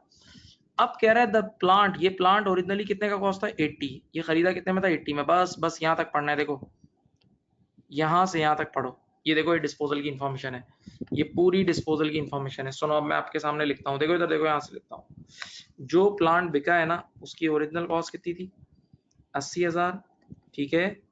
और उसके बिकने वाले दिन की एनबीवी थी, उसके बिकने वाले दिन की एनबीवी कितनी थी 37, रिटन डाउन वैल्यू का मतलब एनबीवी। तो क्या आप बता सकते हो उसकी आज तक की डेप्रिसिएशन क्या होगी? सोचो बेटा, जो प्लांट बिका है, जो प्लांट बिका है उसकी ओरिजिनल कॉस्ट थी 80,000, जो प्लांट बिका है उसकी ओरिजिनल कॉस्ट थी 80,000 और उसकी बिकने वाले दिन की एनबीवी थी 37। तो बेटा एक्यूमुलेटेड डेप्रिसिएशन कितनी होगी 43।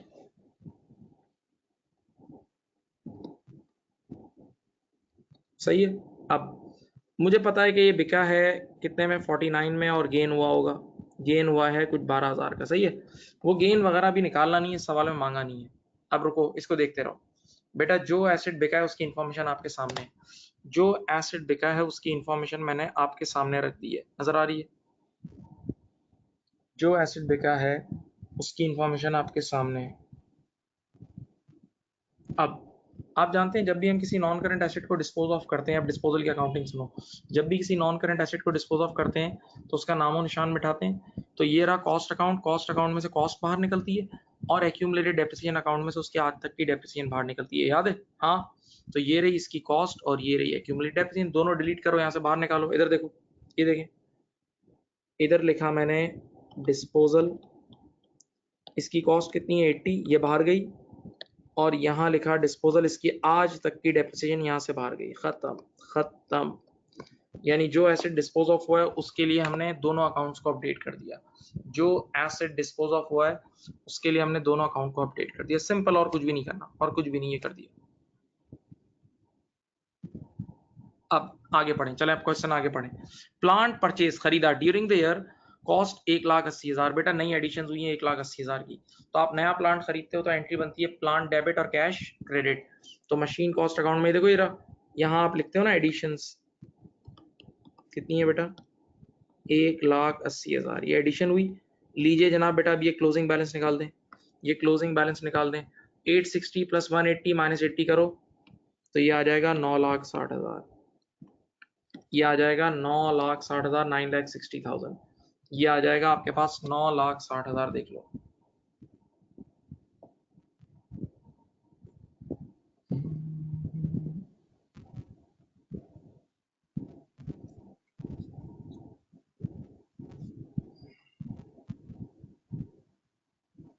ठीक है।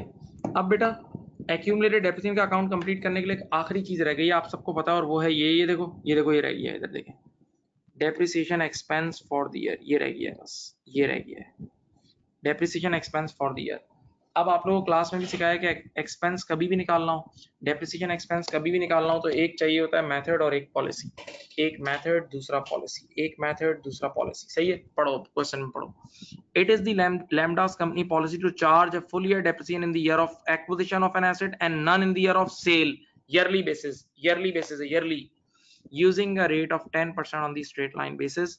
बेटा ये सिखाया गया है कि जब कभी भी ईयरली बेसिस हो तो डायरेक्ट मशीन कॉस्ट अकाउंट के क्लोजिंग बैलेंस को डेप्रिशिएट कर दो। जब कभी भी ईयरली बेसिस हो तो डायरेक्ट मशीन कॉस्ट अकाउंट के क्लोजिंग बैलेंस को आप डेप्रिशिएट कर दो, क्लोजिंग बैलेंस को डेप्रिशिएट कर दो। तो ये रहा क्लोजिंग बैलेंस, देखें ये रहा। आपने निकालना है डेप्रिसिएशन एक्सपेंस फॉर दी, मैं थोड़ी सी स्क्रीन को मूव कर रहा हूँ, ये देखें,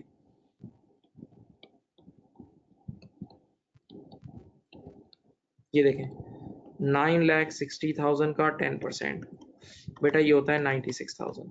ठीक है, ये इस साल का डेप्रिसिएशन एक्सपेंस आ गया। हाँ, 9,60,000 का 10% होता है 96,000, ये इस साल का डेप्रिसिएशन एक्सपेंस आ गया।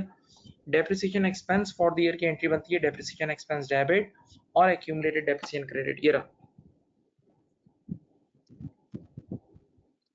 ठीक है, यहाँ फिट कर दिया। अब बताओ इस अकाउंट का भी क्लोजिंग निकल आएगा, इस अकाउंट का भी क्लोजिंग निकल आएगा। चलो भाई 397 प्लस 96 करो माइनस 43 करो, 397 प्लस 96 माइनस 43, ये आया 4,50,000 बस। ठीक है, ये देख लो भाई, आपके ये अकाउंट्स कंप्लीट हो गए। मैं अब रिक्वायरमेंट रीड कर लूंगा, पहले इसको आराम से देख लो, सुकून से देख लो।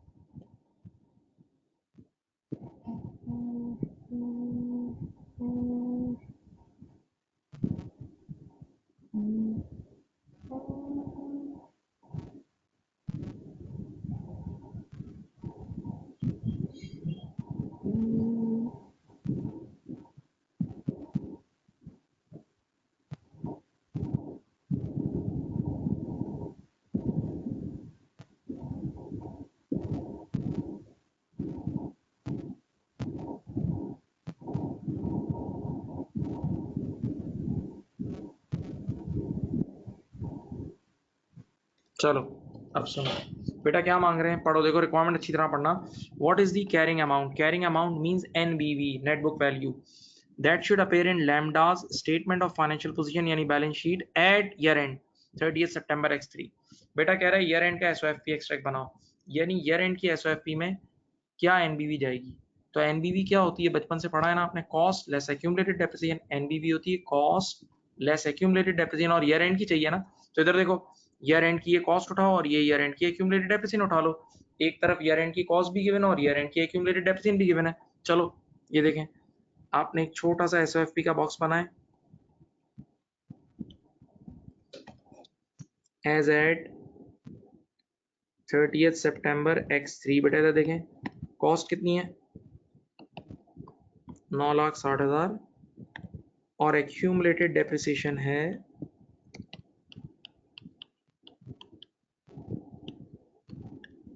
960 माइनस 450, मेरे ख्याल से 510 होगा, देख लेते हैं।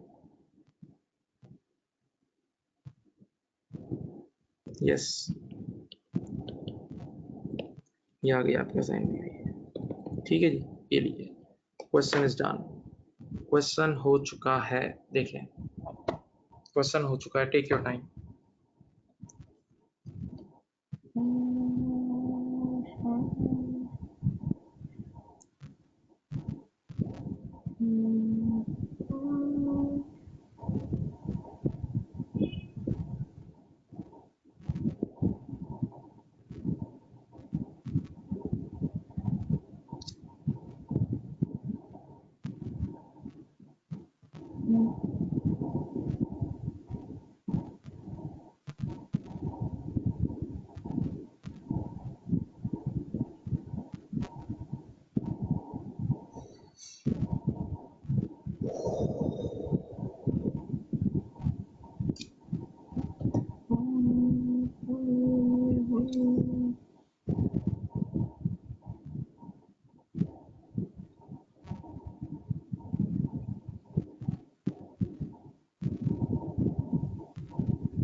ठीक है जी, अब एक और सवाल, आसान है। देखो पहले एक बात सुनो बेटा, जब तक अगर स्ट्रेट लाइन मेथड लिखा हुआ और परसेंटेज दी हुई हो, पहले मेरी तरफ देखें, सामने देखें, स्ट्रेट लाइन मेथड लिखा हो और परसेंटेज दी हुई हो, तो उसका मतलब परसेंटेज ऑन कॉस्ट होता है, ये पक्की बात है।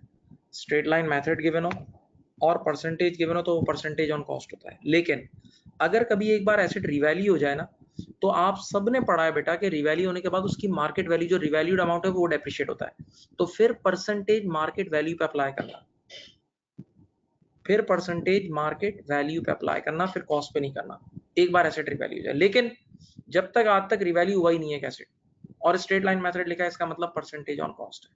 ठीक है, पक्का? तो स्ट्रेट लाइन मेथड का मतलब वैसे तो परसेंटेज ऑन कॉस्ट है, लेकिन अगर एक बार एसेट रिवैल्यू हो जाए तो उसके बाद उसकी मार्केट वैल्यू पे फिर परसेंटेज लगाना। सही है बेटा?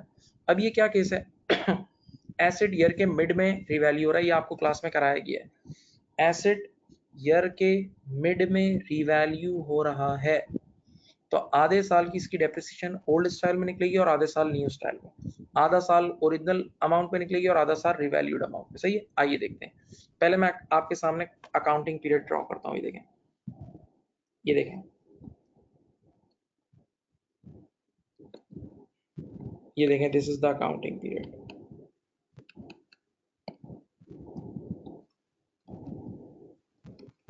ठीक है, ईयर के स्टार्टिंग में देखो कह रहा है बिल्डिंग की कॉस्ट क्या है, 3,80,000, ये रही कॉस्ट। और बिल्डिंग की ईयर के स्टार्टिंग में कैरिंग अमाउंट क्या है, एनबीवी, वो है 260। ओके, तो ऑब्वियस सी बात है आज तक की डेप्रिसिएशन, वैसे जरूरत नहीं है, ऐसे ही निकाल के दे रहा हूँ, एक्स्ट्रा बता रहा हूँ, इस सवाल में जरूरत नहीं है इसकी। 380 की कॉस्ट है, एनबीवी 260 है, 380 की कॉस्ट है और एनबीवी 260 है, तो एक्यूमुलेटेड डेप्रिसिएशन 120 होगी। ठीक है, देखो रुक जाओ, ये ईयर के स्टार्टिंग का डाटा गिवन है। अब कह रहा है on 1 July X8 the asset was valued at 4.5 lakh. बेटा ईयर के मिड में ये रिवैल्यू हुआ, ये देखो 1 जुलाई X8 को ये रिवैल्यू हुआ। अच्छा, रिवैल्यू करके दिखाना नहीं है उस, देखो एक बात सुनो, एमसीक्यू में एक्स्ट्रा काम नहीं करना वरना पैसे जाया होंगे, टाइम वेस्ट होगा। रिवैल्यू करके दिखाना नहीं है, बस इसने बोला है कि ईयर के मिड में ये रिवैल्यू होके कितने पे आ जाएगा, 4.5 लाख, ये इसकी ये मार्केट वैल्यू हो जाएगी। ये मार्केट एमबी का मतलब मार्केट वैल्यू, सही है। ओके, तो अब जो जरा सोचो, पहला आधा साल जो है ना, देखो पूरा साल आपके सामने है, फर्स्ट हाफ ईयर ये ओल्ड स्टाइल में डेप्रिशिएट होगा और रिमेनिंग हाफ ईयर ये मार्केट वैल्यू के हिसाब से डेप्रिशिएट होगा। सही है, अब आंखें खोल के पढ़ो, आंखें खोलो।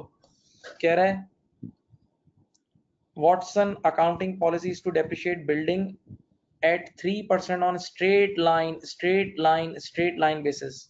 सही है, पूरे साल का डेप्रिसिएशन निकालना है। बेटा जब पहले 6 महीने में कोई रिवैल्यूशन नहीं हुई थी, प्लीज दिमाग से सोचें, फर्स्ट 6 मंथ्स में जब कोई रिवैल्यूशन नहीं हुई थी तो स्ट्रेट लाइन का मतलब होता है percentage on cost, percentage on cost. लेकिन आखिरी 6 महीने जब रिवैल्यूशन हो गई तो अब वही परसेंटेज मार्केट वैल्यू पे निकलेगी। सही है, ओके, फिर सोच लो, सुकून से सुनो। पहले 6 महीने जब कोई रिवैल्यूशन नहीं हुई थी तो पहले 6 महीने स्ट्रेट लाइन का मतलब होता है परसेंटेज ऑन कॉस्ट, तो कॉस्ट पे लगेगी, पहले 6 महीने की डेप्रिसिएशन निकालते वक्त कॉस्ट यूज होगी। और आखिरी 6 महीने में बेटा रिवैल्यूशन हो चुकी है ना, तो अब मार्केट वैल्यू पे परसेंटेज लगेगी, मार्केट वैल्यू पे परसेंटेज लगेगी डेप्रिसिएशन निकालने के लिए।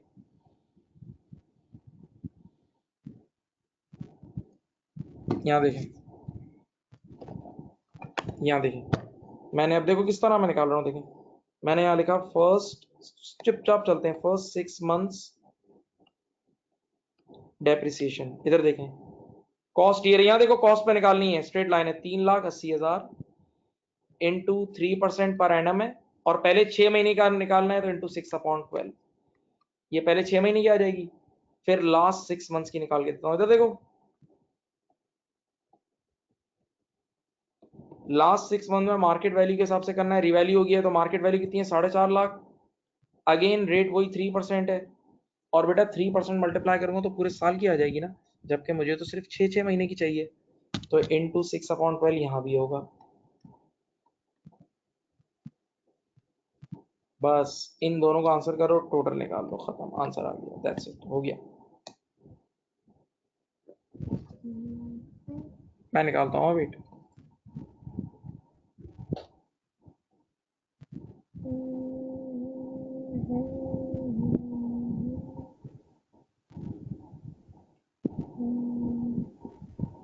5700 ये है,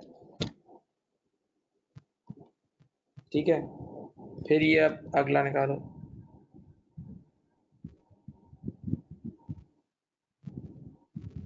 6750, सही है, दोनों को ऐड कर लो।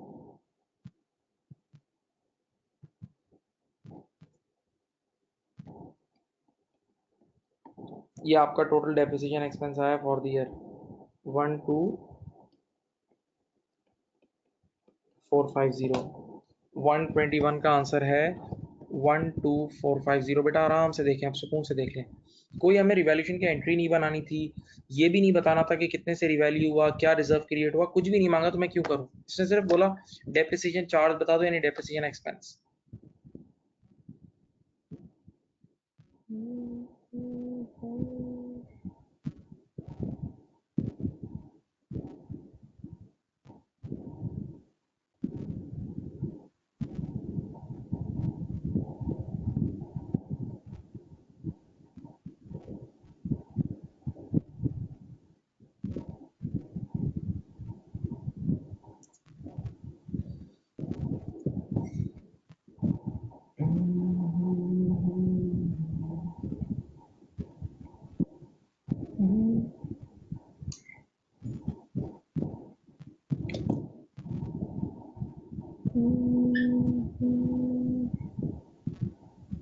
चलो नेक्स्ट, अब क्या है 122।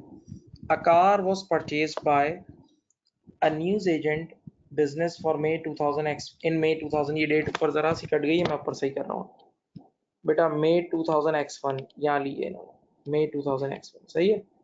अब देखो बेटा, वही वाली चीज आ गई क्राइटेरिया, अगर आपको याद हो तो, कि क्या क्या चीजें cost of the original cost तो कार की कॉस्ट में ऐड हो जाएगी, लेकिन एक चीज है रोड टैक्स। आपको अगर पता हो, मैंने ये प्रॉपर पढ़ाया था, सामने देखें, कि जो रूटीन रिकरिंग चीजें होती हैं जो हर साल देनी होती है, तो रोड टैक्स आपको हर साल देना होता है। तो ये रिकरिंग आइटम है, तो ये रेवेन्यू एक्सपेंडिचर है, ये ऐड नहीं होगा, ये रेवेन्यू एक्सपेंडिचर है, ये ऐड नहीं होगा 150। तो बस ओरिजिनल कॉस्ट है 10,000, कार की ओरिजिनल कॉस्ट है 10,000 और 2001 में लिया, 2001 वाले साल में लिए, सही है। अब the business adopted a date at of 31 December, बेटा इनका अकाउंटिंग पीरियड 31 दिसंबर को एंड होता है, सही।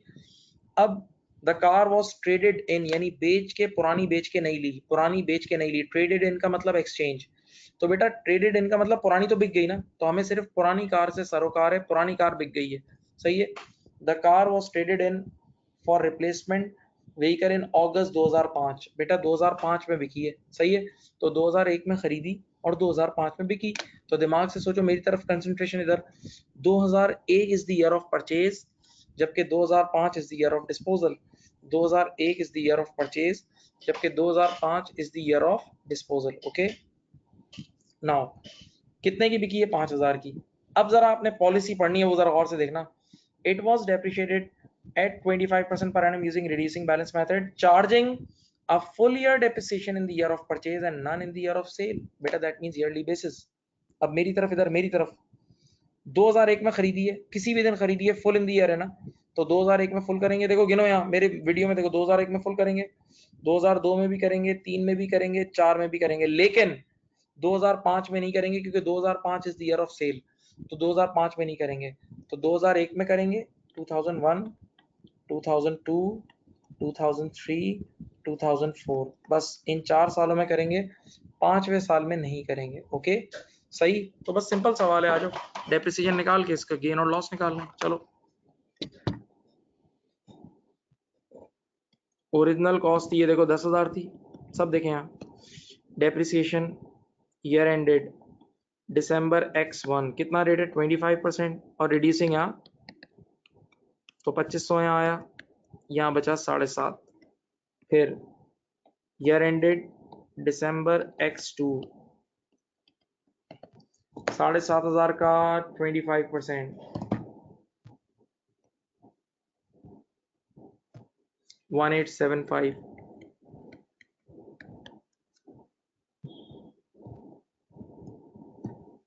5625।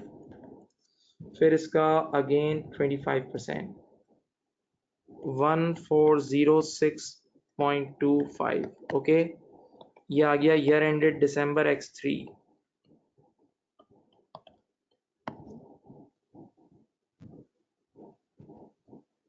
4218।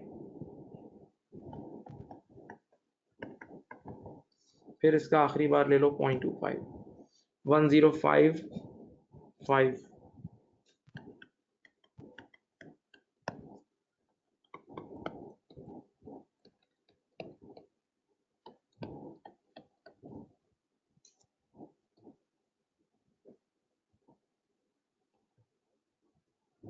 राउंड ऑफ करके लिखूं तो ये हो जाएगा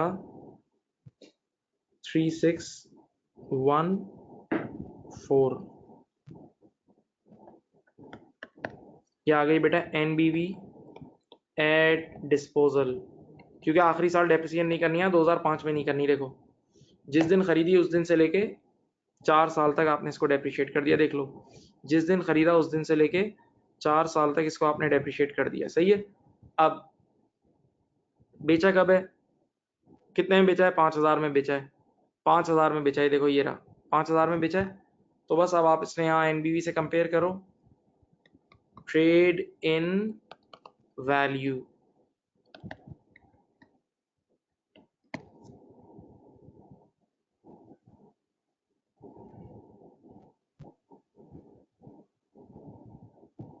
$1386। ये आ गया गेन या profit on disposal, gain on disposal या प्रॉफिट इन डिस्पोजल 1386। अच्छा, इसका इन्होंने ये आंसर नहीं दिया हुआ, लेट मी चेक, इसके कुछ सॉल्यूशन में गड़बड़ थी। एक मिनट एक मिनट,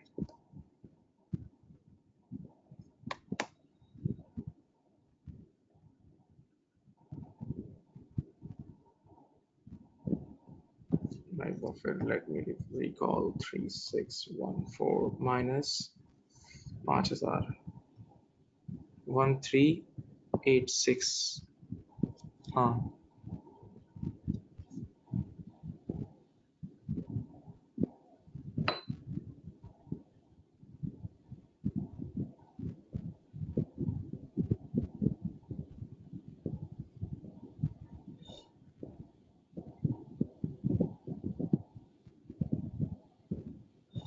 हाँ, इसके सोल्यूशन में गलती है। ये आप लोग जब सोल्यूशन इसकी जाके किट में देख लेना, उसने किट में गलती की हुई है। ये आंसर 1386 है, ये ट्रांसपोजिशन एरर है।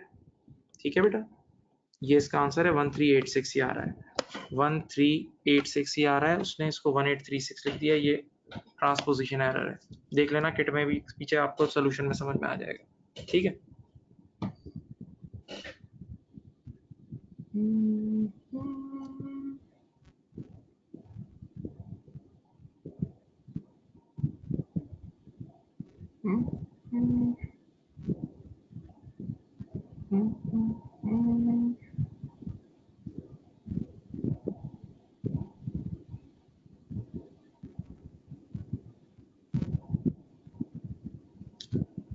एक मिनट एक मिनट एक मिनट एक मिनट एक मिनट एक मिनट, 42 मैं एक मिनट चेक कर लूँ,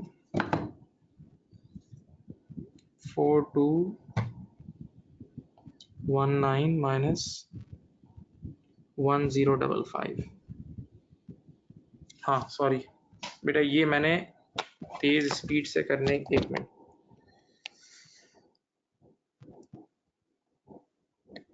ये एक मिनट, ये कैलकुलेशन में बहुत स्पीड से करा ना, 4219 माइनस 1055 करोगे तो ये आ जाएगा 3164।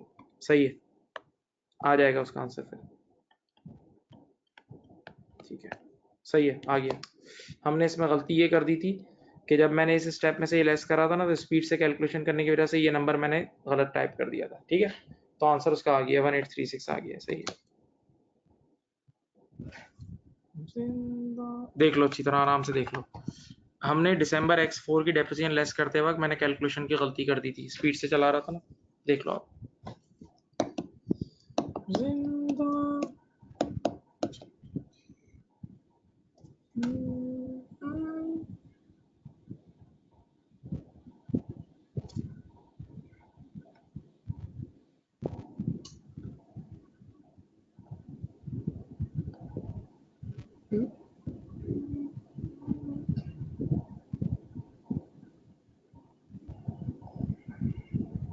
चलो आगे बढ़े।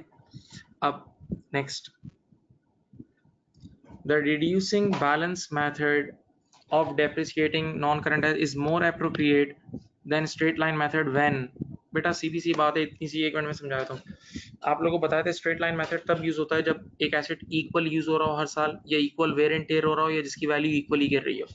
लेकिन वो एसेट जिनकी शुरू के सालों में वैल्यू ज्यादा गिर रही हो और आखिरी के सालों में कम गिर रही हो, वहां रिड्यूसिंग बैलेंस मेथड एप्रोप्रिएट है। ठीक है, अब कह रहा है when there is no expected residual value, नहीं ऐसा कुछ भी नहीं है, इससे इसका कोई, the expected life of the asset is not capable of being estimated. नहीं बेटा, लाइफ तो होती ही एस्टिमेटेड, एक अंदाजा ही होता है, लाइफ तो होता ही अंदाजा है भाई। द एसिड, क्योंकि अगर लाइफ एस्टिमेटेड नहीं भी होगी तो भी रेट से चला लोगे आप काम। The asset is expected to be replace in short period of time, ऐसा भी नहीं है। The asset decreases in value less in later years, हाँ, देन इन अर्लियर ईयर्स। बेटा रिड्यूसिंग बैलेंस मेथड में आने वाले सालों में वैल्यू कम गिरती है और शुरू के सालों में ज्यादा गिरती है, यानी शुरू के सालों में डेप्रिसिएशन ज्यादा होता है, आने वाले सालों में कम होता है। ये आंसर है D. D is the most appropriate answer, D is the most appropriate answer.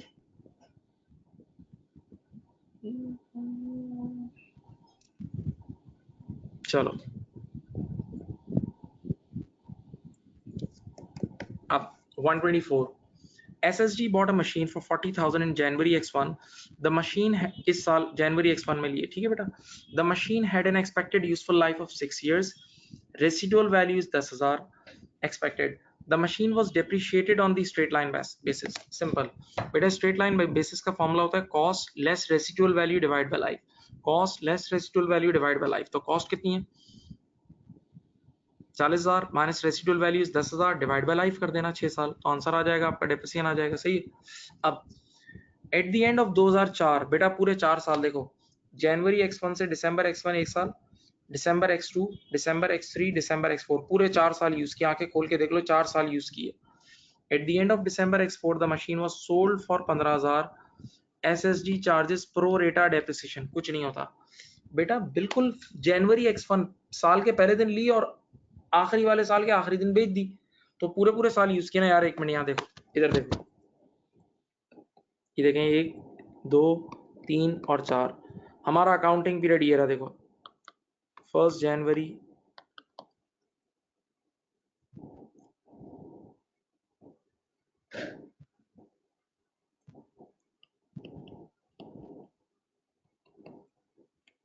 ये 31 दिसंबर X2, 31 दिसंबर X3, ये देख लो, और ये आ रहा है 31 दिसंबर X4. हाँ, अब बेटा यहाँ पहले दिन ली, इस साल के पहले दिन हमने बाय की और इस वाले साल के आखिरी दिन बेच दी, तो भाई पूरे पूरे 12 महीने ना, जनवरी से दिसंबर ये फुल यूज किया, यहाँ भी फुल यूज किया, यहाँ भी फुल और यहाँ भी फुल, तो 4 साल जब फुल यूज हुआ तो 4 साल की फुल डेप्रिसिएशन तो हम बुक करेंगे भाई. जितना टाइम यूज किया उसमें 4 साल तो फुल डेप्रिसिएशन बुक करेंगे.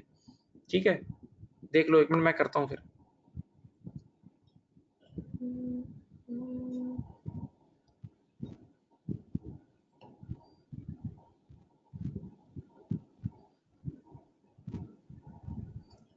चलो इधर देखो, सामने देखो बेटा, सिंपल एक बार पर ईयर डेप्रिसिएशन निकाल लो. ये तरीका होता है देखो पर ईयर डेप्रिसिएशन का. कॉस्ट कितनी थी? मेरे ख्याल से 40,000 थी, minus residual value is 10,000 divide by expected life कितनी थी इसकी?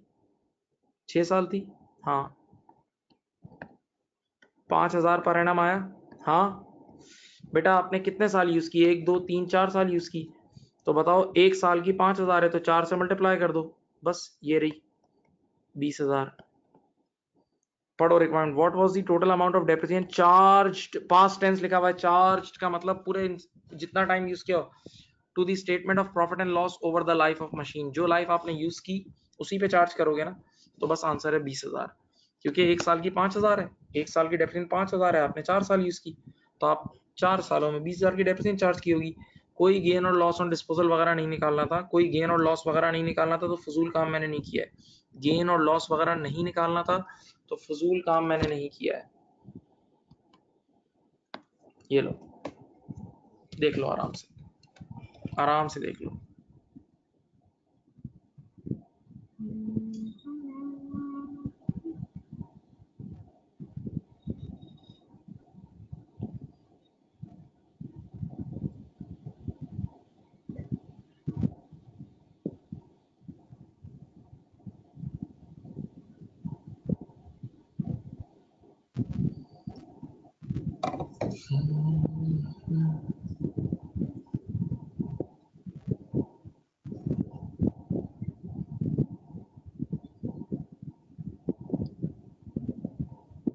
Now, next. Lisa bought a guillotine of her framing business for 20,000. बेटा ये कॉस्ट है. On 1st July X7. कब लिया इन्होंने? 1st July X7 को लिया, 1st July X7 को लिया इन्होंने. सही है, okay. She expected the guillotine to have a useful life of 10 years. बेटा जब इनिशियली बाय किया था तो लाइफ थी 10 साल. अच्छा, लाइफ रिवाइज भी होती है, आपने पढ़ा हुआ है चेंजेस इन यूजफुल लाइफ का topic. And a residual value of 500.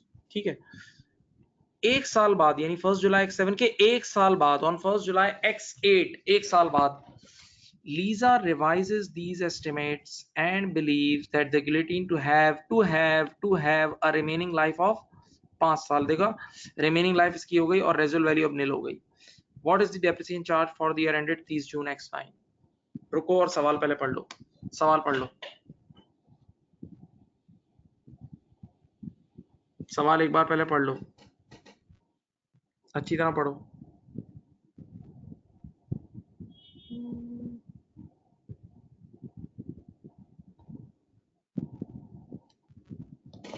चले मैं स्केच बना के आपको समझाता हूँ। इधर देखें, इधर देखें बेटा, ये पहला अकाउंटिंग पीरियड है 1 जुलाई X7, ये देखें बेटा, से लेके 1 जुलाई X8, ये पहला है, और फिर दूसरा साल एंड हो जाएगा यहाँ 30 जून X9 को।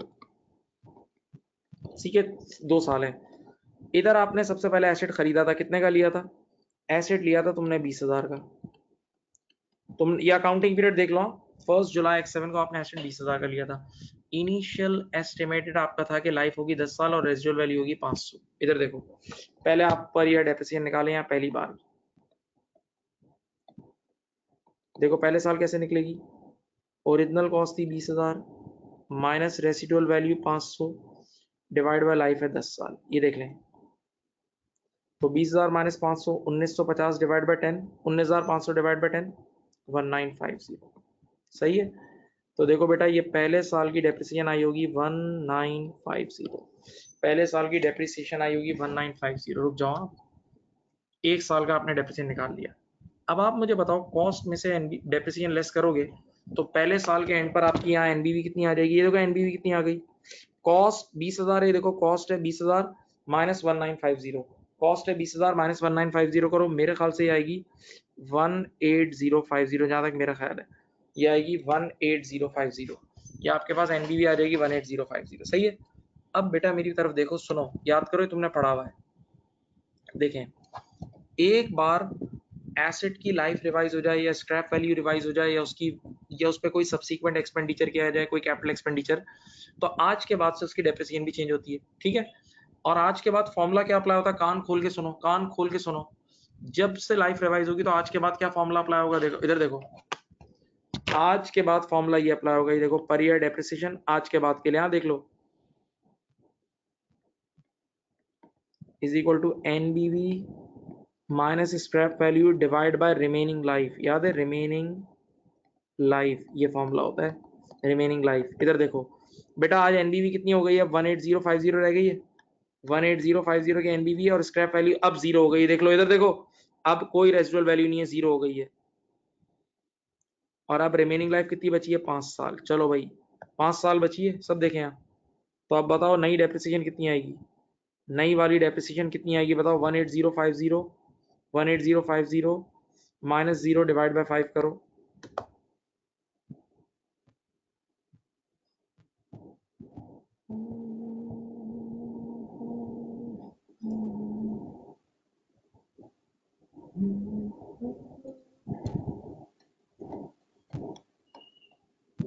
सही है। ये आ गई इस साल की डेप्रिसिएशन। ये देखो, इस साल की डेप्रिसिएशन आई है 3610।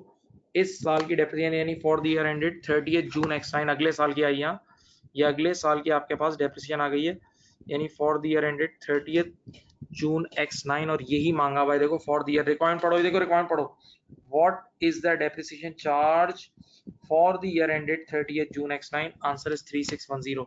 पिछले साल की नहीं मांगी, लाइफ रिवाइज होने के बाद की डेप्रिसिएशन मांगी। सही है। तो अब डेप्रिसिएशन हो जाएगी 3610।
अब complete the following by selecting the appropriate wording from the choice available. सुने, when accounting for intangible assets using revaluation model, बेटा जिस तरह IAS 16 का रिवैल्यूएशन मॉडल है उसी तरह के इनटेंजिबल एसेट के भी रिवैल्यूएशन मॉडल के रूल्स हैं कि अपवर्ड रिवैल्यूएशन जो होती है ना, अपवर्ड रिवैल्यूएशन वो अल्टीमेटली आपकी जा रही होती है, वो अल्टीमेटली जा रही होती है अदर कॉम्प्रिहेंसिव इनकम में, अदर कॉम्प्रिहेंसिव इनकम में यानी रिवैल्यूएशन रिजर्व में। तो रिवैल्यूएशन रिजर्व का एक और नाम, रिवैल्यूएशन रिजर्व का एक और नाम अदर कॉम्प्रिहेंसिव इनकम भी होता है, अदर कॉम्प्रिहेंसिव इनकम भी होता है। Okay right. तो when accounting for using movements in the carrying amount, movement in the carrying amount, ये इसका आंसर है other comprehensive income and other components of equity, यानी रिवैल्यूएशन रिजर्व को वो कई बार अदर कंपोनेंट्स ऑफ इक्विटी भी कहता है, अदर कंपोनेंट्स ऑफ इक्विटी भी इसको कह रहा होता है। Okay right.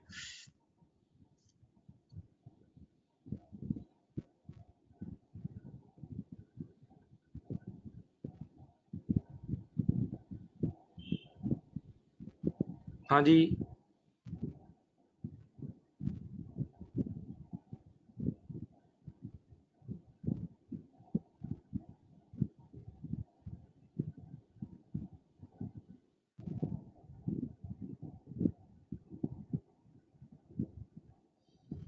हाँ जी, चलो this is our last question, ये आखिरी क्वेश्चन है। इसको करने के बाद ये रिवैल्यूएशन का सवाल है, फिर हम क्लास ऑफ कर रहे हैं। अब ये देख लें अच्छी तरह, इसको समझें आप। थोड़ी सी इसमें एनर्जी लगानी होगी, थोड़ी सी स्लाइट एनर्जी प्लीज।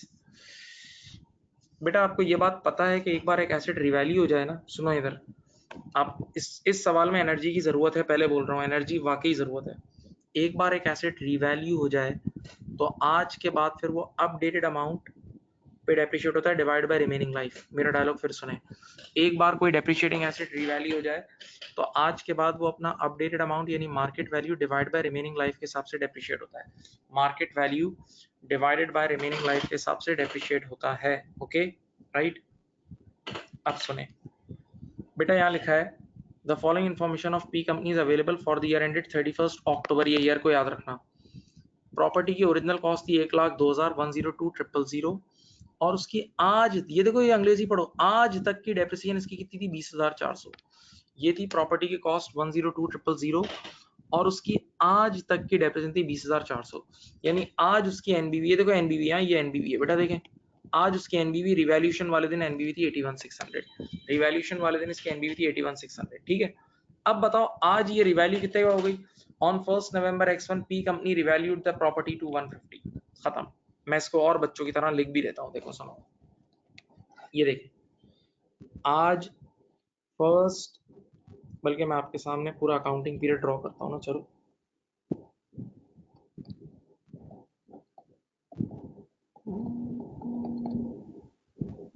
आज इसकी एनबीवी कितनी थी, देखो एनबीवी देखो 81,600 और आज ये रिवैल्यूड टू यानी मार्केट वैल्यू कितनी है इसकी 1.5 लाख। सुनो भाई यहाँ देखें बेटा, एसेट ऑलरेडी, तवज्जो, 1 नवंबर X1 साल का बिगनिंग है और इसका एंड होगा 31। ये देखो रिक्वायरमेंट में पढ़ो, ये देखो रिक्वायरमेंट में पढ़ो, रिक्वायरमेंट पढ़ो, रिक्वायरमेंट पढ़ो, 31 अक्टूबर X2 is the year and.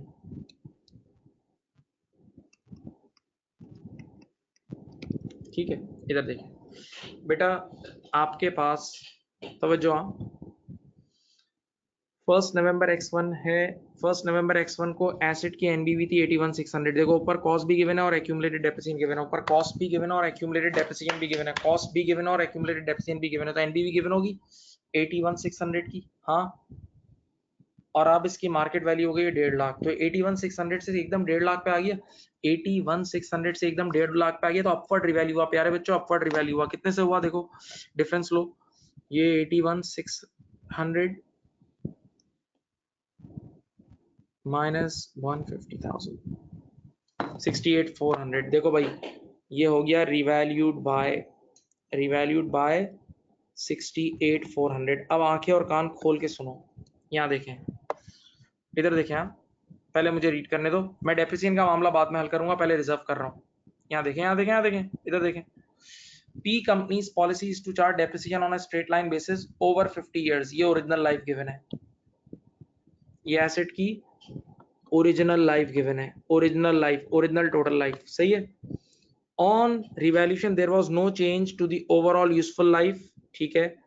It has also chosen not to ये देखो not to make annual transfer of the excess depreciation on revaluation between the revaluation surplus and retain earning. बेटा याद करो याद करो याद करो याद करो, मैं याद दिलाता हूँ, मैंने तुम लोगों को इस तरह पढ़ाया था, सिर्फ मेरी तरफ देखो। जब कोई एसेट अपवर्ड रिवैल्यू होता है, जब कोई एसेट अपवर्ड रिवैल्यू होता है तो उसके एसेट की वैल्यू बढ़ती है, तो एसेट की वैल्यू बढ़ती है तो उसके आने वाले कल का डेप्रिसिएशन भी बढ़ता है। जब कोई एसेट अपवर्ड रिवैल्यू होता है तो एसेट की वैल्यू बढ़ती है तो उसके आने वाले कल का डेप्रिसिएशन भी बढ़ता है। तो आने वाले कल का डेप्रिसिएशन एक्सपेंस बढ़ता है तो आने वाले कल का प्रॉफिट गिर जाता है। तो प्रॉफिट आने वाले कर का गिरता है तो रिटेन अर्निंग भी गिर जाती है। हाँ याद है, आने वाले कर का प्रॉफिट गिरेगा तो रिटेन अर्निंग भी गिरेगी, पक्का। तो इसका मतलब अपवर्ड रिवैल्यूएशन की वजह से फ्यूचर की रिटेन अर्निंग गिरती है ना। तो हमने क्लास में एक चीज पढ़ी थी, रिवैल्यूएशन रिजर्व रियलाइज की एंट्री पढ़ी थी, जो एक्सेस डेप्रिसिएशन के इफेक्ट को कैंसिल करने के लिए बनती थी, रिवैल्यूएशन रिजर्व डेबिट और retain earning credit. Revaluation reserve debit और रिटेन अर्निंग क्रेडिट, ये एक एंट्री पढ़ी थी हमने, अगर आपको याद हो तो, अगर आपको याद हो एक एंट्री हमने पढ़ी थी। तो ये एंट्री सिर्फ तब बनाते हैं जब इसकी पॉलिसी लिखी हुई हो, ये एंट्री सिर्फ तब बनाते हैं जब पॉलिसी लिखी हुई। इस बार लिखा हुआ है देखो, it has chosen not to, यानी उस एंट्री को बनाने की कोई जरूरत नहीं, इस सवाल में वो एंट्री नहीं बनेगी। वो रिवैल्यूएशन एक्सेस डेप्रिसिएशन के इफेक्ट को कैंसल करने वाली एंट्री नहीं बनेगी, इस सवाल में नहीं बनेगी, इस सवाल में नहीं बनेगी वो, ठीक है। तो जब वो एंट्री नहीं बनेगी तो जो आपने रिवैल्यूएशन रिजर्व ईयर के स्टार्टिंग में रिकॉर्ड क्रिएट किया है, देखो कितने से क्रिएट हुआ होगा, 68,400, वही ईयर के एंड पे भी नजर आ रहा होगा, वही ईयर के एंड पे भी नजर आ रहा होगा। जो रिवैल्यूएशन रिजर्व ईयर के स्टार्टिंग पे होगा वही ईयर के एंड पे होगा, क्योंकि कुछ भी ट्रांसफर नहीं होगा, कुछ भी रियलाइज नहीं होगा, कुछ भी ट्रांसफर या रियलाइज नहीं होगा, तो वही ईयर के एंड पे भी होगा, वही ईयर के एंड पर भी होगा, वही ईयर के एंड पर भी होगा। तो एक मिनट, क्या मांग रहा है, what should be the balance on the revaluation surplus, कह रहा है ईयर एंड पे कितना होगा, 68,400 ही होगा। तो बेटा ए या सी में से एक आंसर है, ए या सी में से कोई एक आंसर होगा, ए या सी में से एक आंसर होगा, ठीक है। अभी मैंने सिर्फ रिवैल्यूएशन रिजर्व निकाला है, अभी मैंने सिर्फ ईयर एंड का रिवैल्यूएशन रिजर्व निकाला है, क्योंकि जो ईयर के स्टार्टिंग का रिवैल्यूएशन रिजर्व होगा वही ईयर के एंड का भी होगा, जो ईयर के स्टार्टिंग का होगा वही ईयर के एंड का होगा। क्यों? क्योंकि इस बार इनकी पॉलिसी ये है कि ये लोग एक्सेस डेप्रिसिएशन के लिए रियलाइज नहीं करते, ट्रांसफर नहीं करते, वो जो एंट्री नहीं बनती थी रिवैल्यूएशन रिजर्व डेबिट और रिटेन अर्निंग क्रेडिट, वो ये लोग नहीं बनाते हैं, ठीक है, ठीक है, पक्का। तो रिवैल्यूएशन रिजर्व तो मैंने बता दिया। अब इन सबसे मजेदार काम रहता है, मैं रुक रहा हूं, पहले रुको, आप लोग भी टेक योर टाइम, पहले आप लोग देख लो सवाल को, ठंडे हो।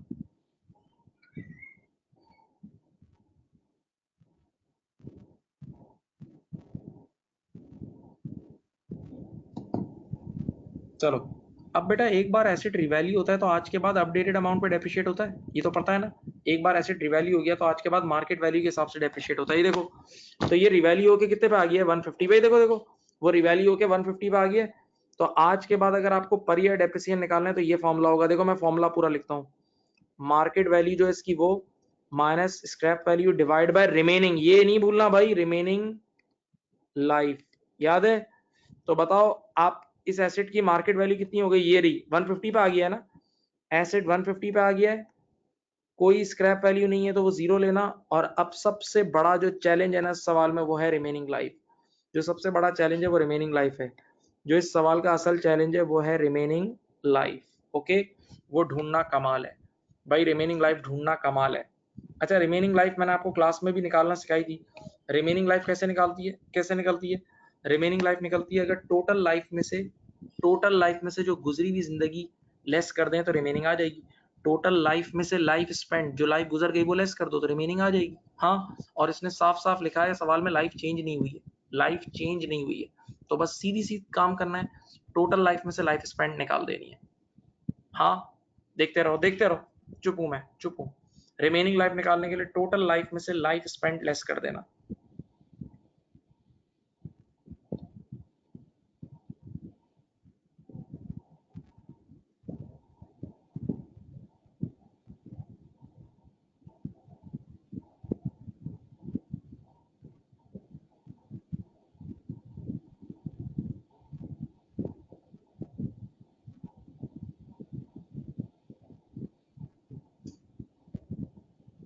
चलो बेटा, अब इधर देखो टोटल ओरिजिनल लाइफ क्या गिवन थी, अब क्वेश्चन पढ़ो देखो।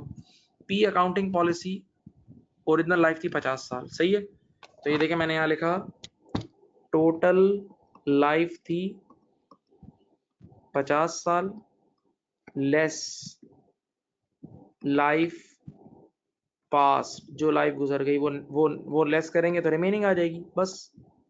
अब वो लाइफ पास निकालना ही कमाल है, थोड़ा सा मैथ्स आना चाहिए। इधर देखो यहाँ देखो, इसी क्वेश्चन को ही देखो, क्वेश्चन को ही देखो बेटा। ओरिजिनल कॉस्ट थी 1,02,000, ओरिजिनल कॉस्ट थी 1,02,000 और ओरिजिनल लाइफ थी 50 साल। ओरिजिनल कॉस्ट थी 1,02,000 और ओरिजिनल लाइफ थी 50 साल।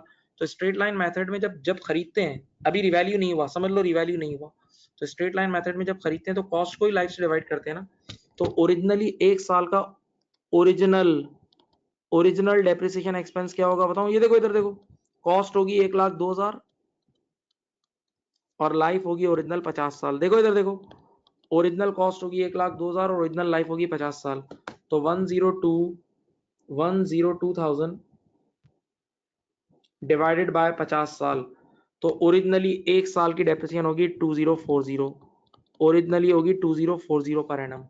ओरिजिनली एक साल की डेप्रिसिएशन जो पहले जमाने से चली हुई आ रही होगी वो 2040 पर एनम होगी।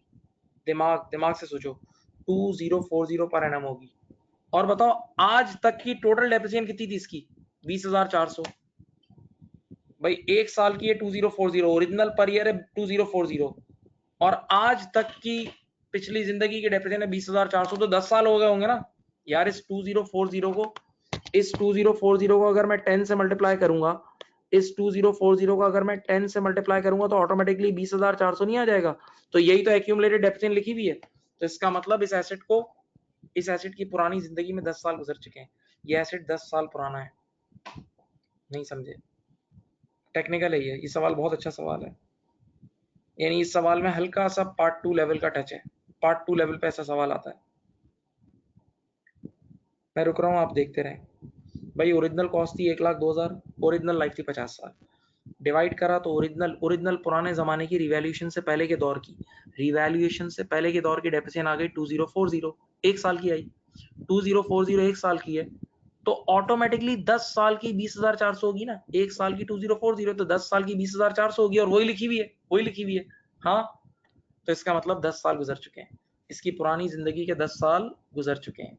हाँ, अब टोटल लाइफ थी 50 साल और जो लाइफ गुजर चुकी है वो 10 साल है, तो रिमेनिंग लाइफ होगी 40 इयर्स। रिमेनिंग लाइफ होगी 40 इयर्स। यही सबसे टेक्निकल काम था इस सवाल का। इस सवाल का सबसे टेक्निकल काम यही था, रिमेनिंग लाइफ 40 इयर्स है। हाँ जी, हाँ जी, अब बताओ। मैं फिर खामोश हूँ, एक आध मिनट और रुकता हूँ, आप रिलैक्स होके देख लें।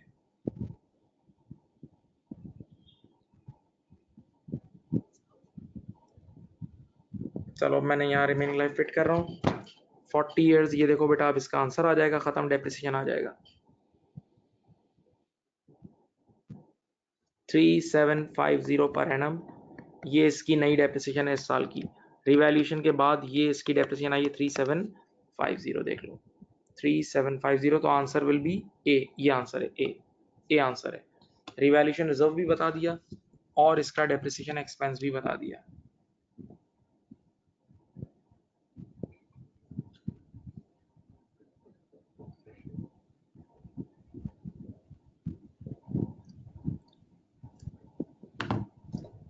सही।